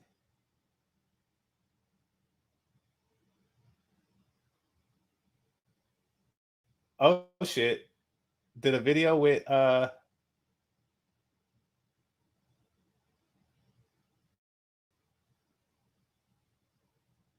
okay, so this dude, here he is with another Brazilian baddie. This is just like, holy crap.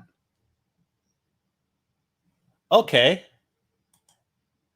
This could have been Austin, but he decided to keep it real for the people. And then the people turned on him. Like,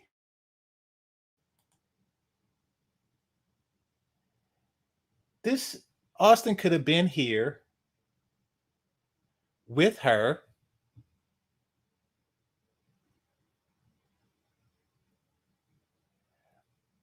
But instead, he's getting threats of his penis getting cut off.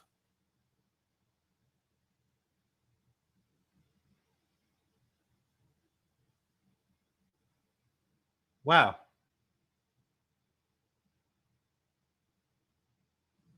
And she got the waist beads. Mm, mm, mm.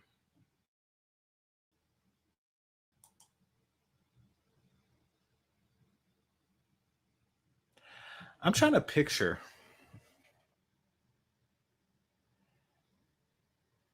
the mentality of a young man that could be anywhere in the world, fucking women, and goes to Kenya and fucked a bunch of mid at best bitches. I'm trying to grasp the just so he could say, at least I'm not colorist. Wow. Just wow, dude. Anyway.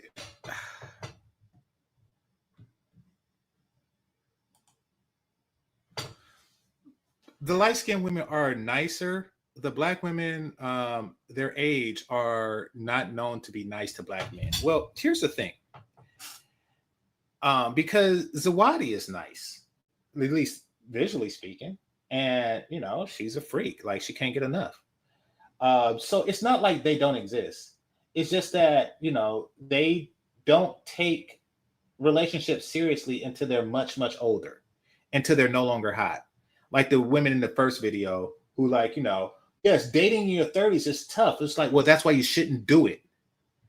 That's like saying, yeah, getting into the NBA draft in your 30s is tough. That's why you shouldn't do it then. You're stupid.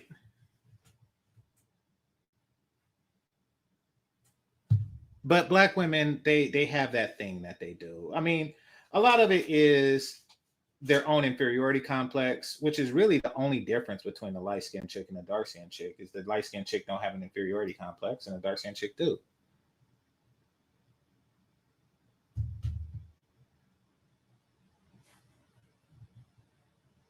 And because that complex actually makes them inferior, that just exacerbates the problem. I mean, the black Brazilians, they are more...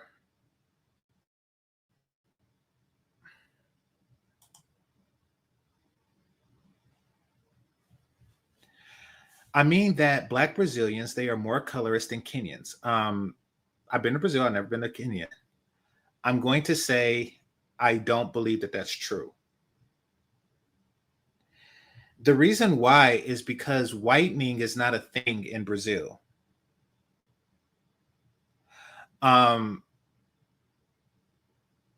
Yeah. I don't see it. But even if what you said was true, I wouldn't care because they're hotter and they're not convincing their simps to cut off my penis.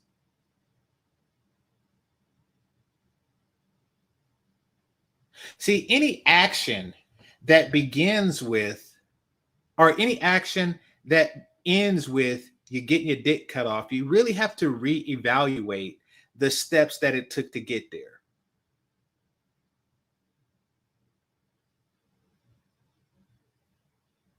Kind of like during the Jim Crow South, they cut the man's dick off so others will know not to do.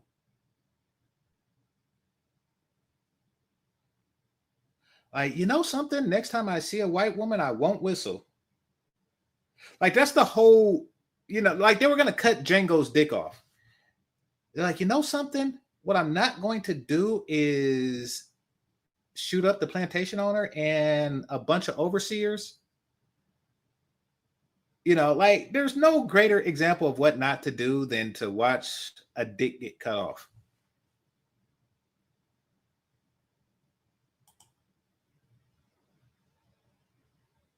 Yeah, I agree. See, here's the thing. Women are going to associate money with color. They just are. If you're a woman and you like money like all women do, they like it the way we like pussy. and they have to like give a visual appraisal of who has more money, then it would be intelligent for them to conclude that the white man has more money because globally they have more money. I mean, that's a no-brainer. However, they're not so stupid to where they will see a Black American, understand that he has money, and then have a bunch of people threaten to cut his penis off. Like, it does seem like in Kenya, they treat you like shit. And I don't think that Black Brazilians will take it so far as to embrace a poor white man over a wealthy Black one. I think that once that's clear, the color thing is thrown out the window.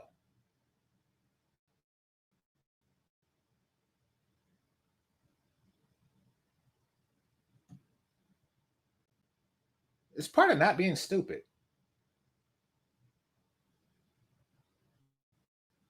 But yeah, when I was in the Philippines, who did the women gravitate towards most? Korean men. And that shocked me because phenotypically they're very similar to their own Filipino men. But Korean men not only have the reputation of having money, at least in the Philippines, they have a reputation of spending money. Think of it like the small hat people, God's chosen people. They have a reputation of having money, but women don't really find them sexy like that because they don't have a reputation of spending money. They have a reputation of being cheap and frugal with it, with money, especially as it pertains to women. So even though they have a reputation for being ballers, they don't have a reputation for making it rain in the club because they don't get down like that, and smartly so. So yes, they go for the people who have a reputation of having money and spending money, and I'm okay with that.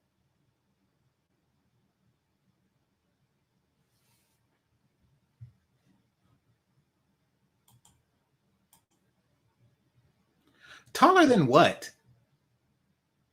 I'm not Oriental. You think I give a damn about, what? Actually, we're 5'5", they're 5'4".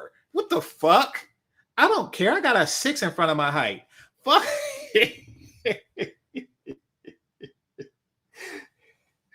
Two Oriental people measured each other. It's a fruitless endeavor. It's a fruitless endeavor.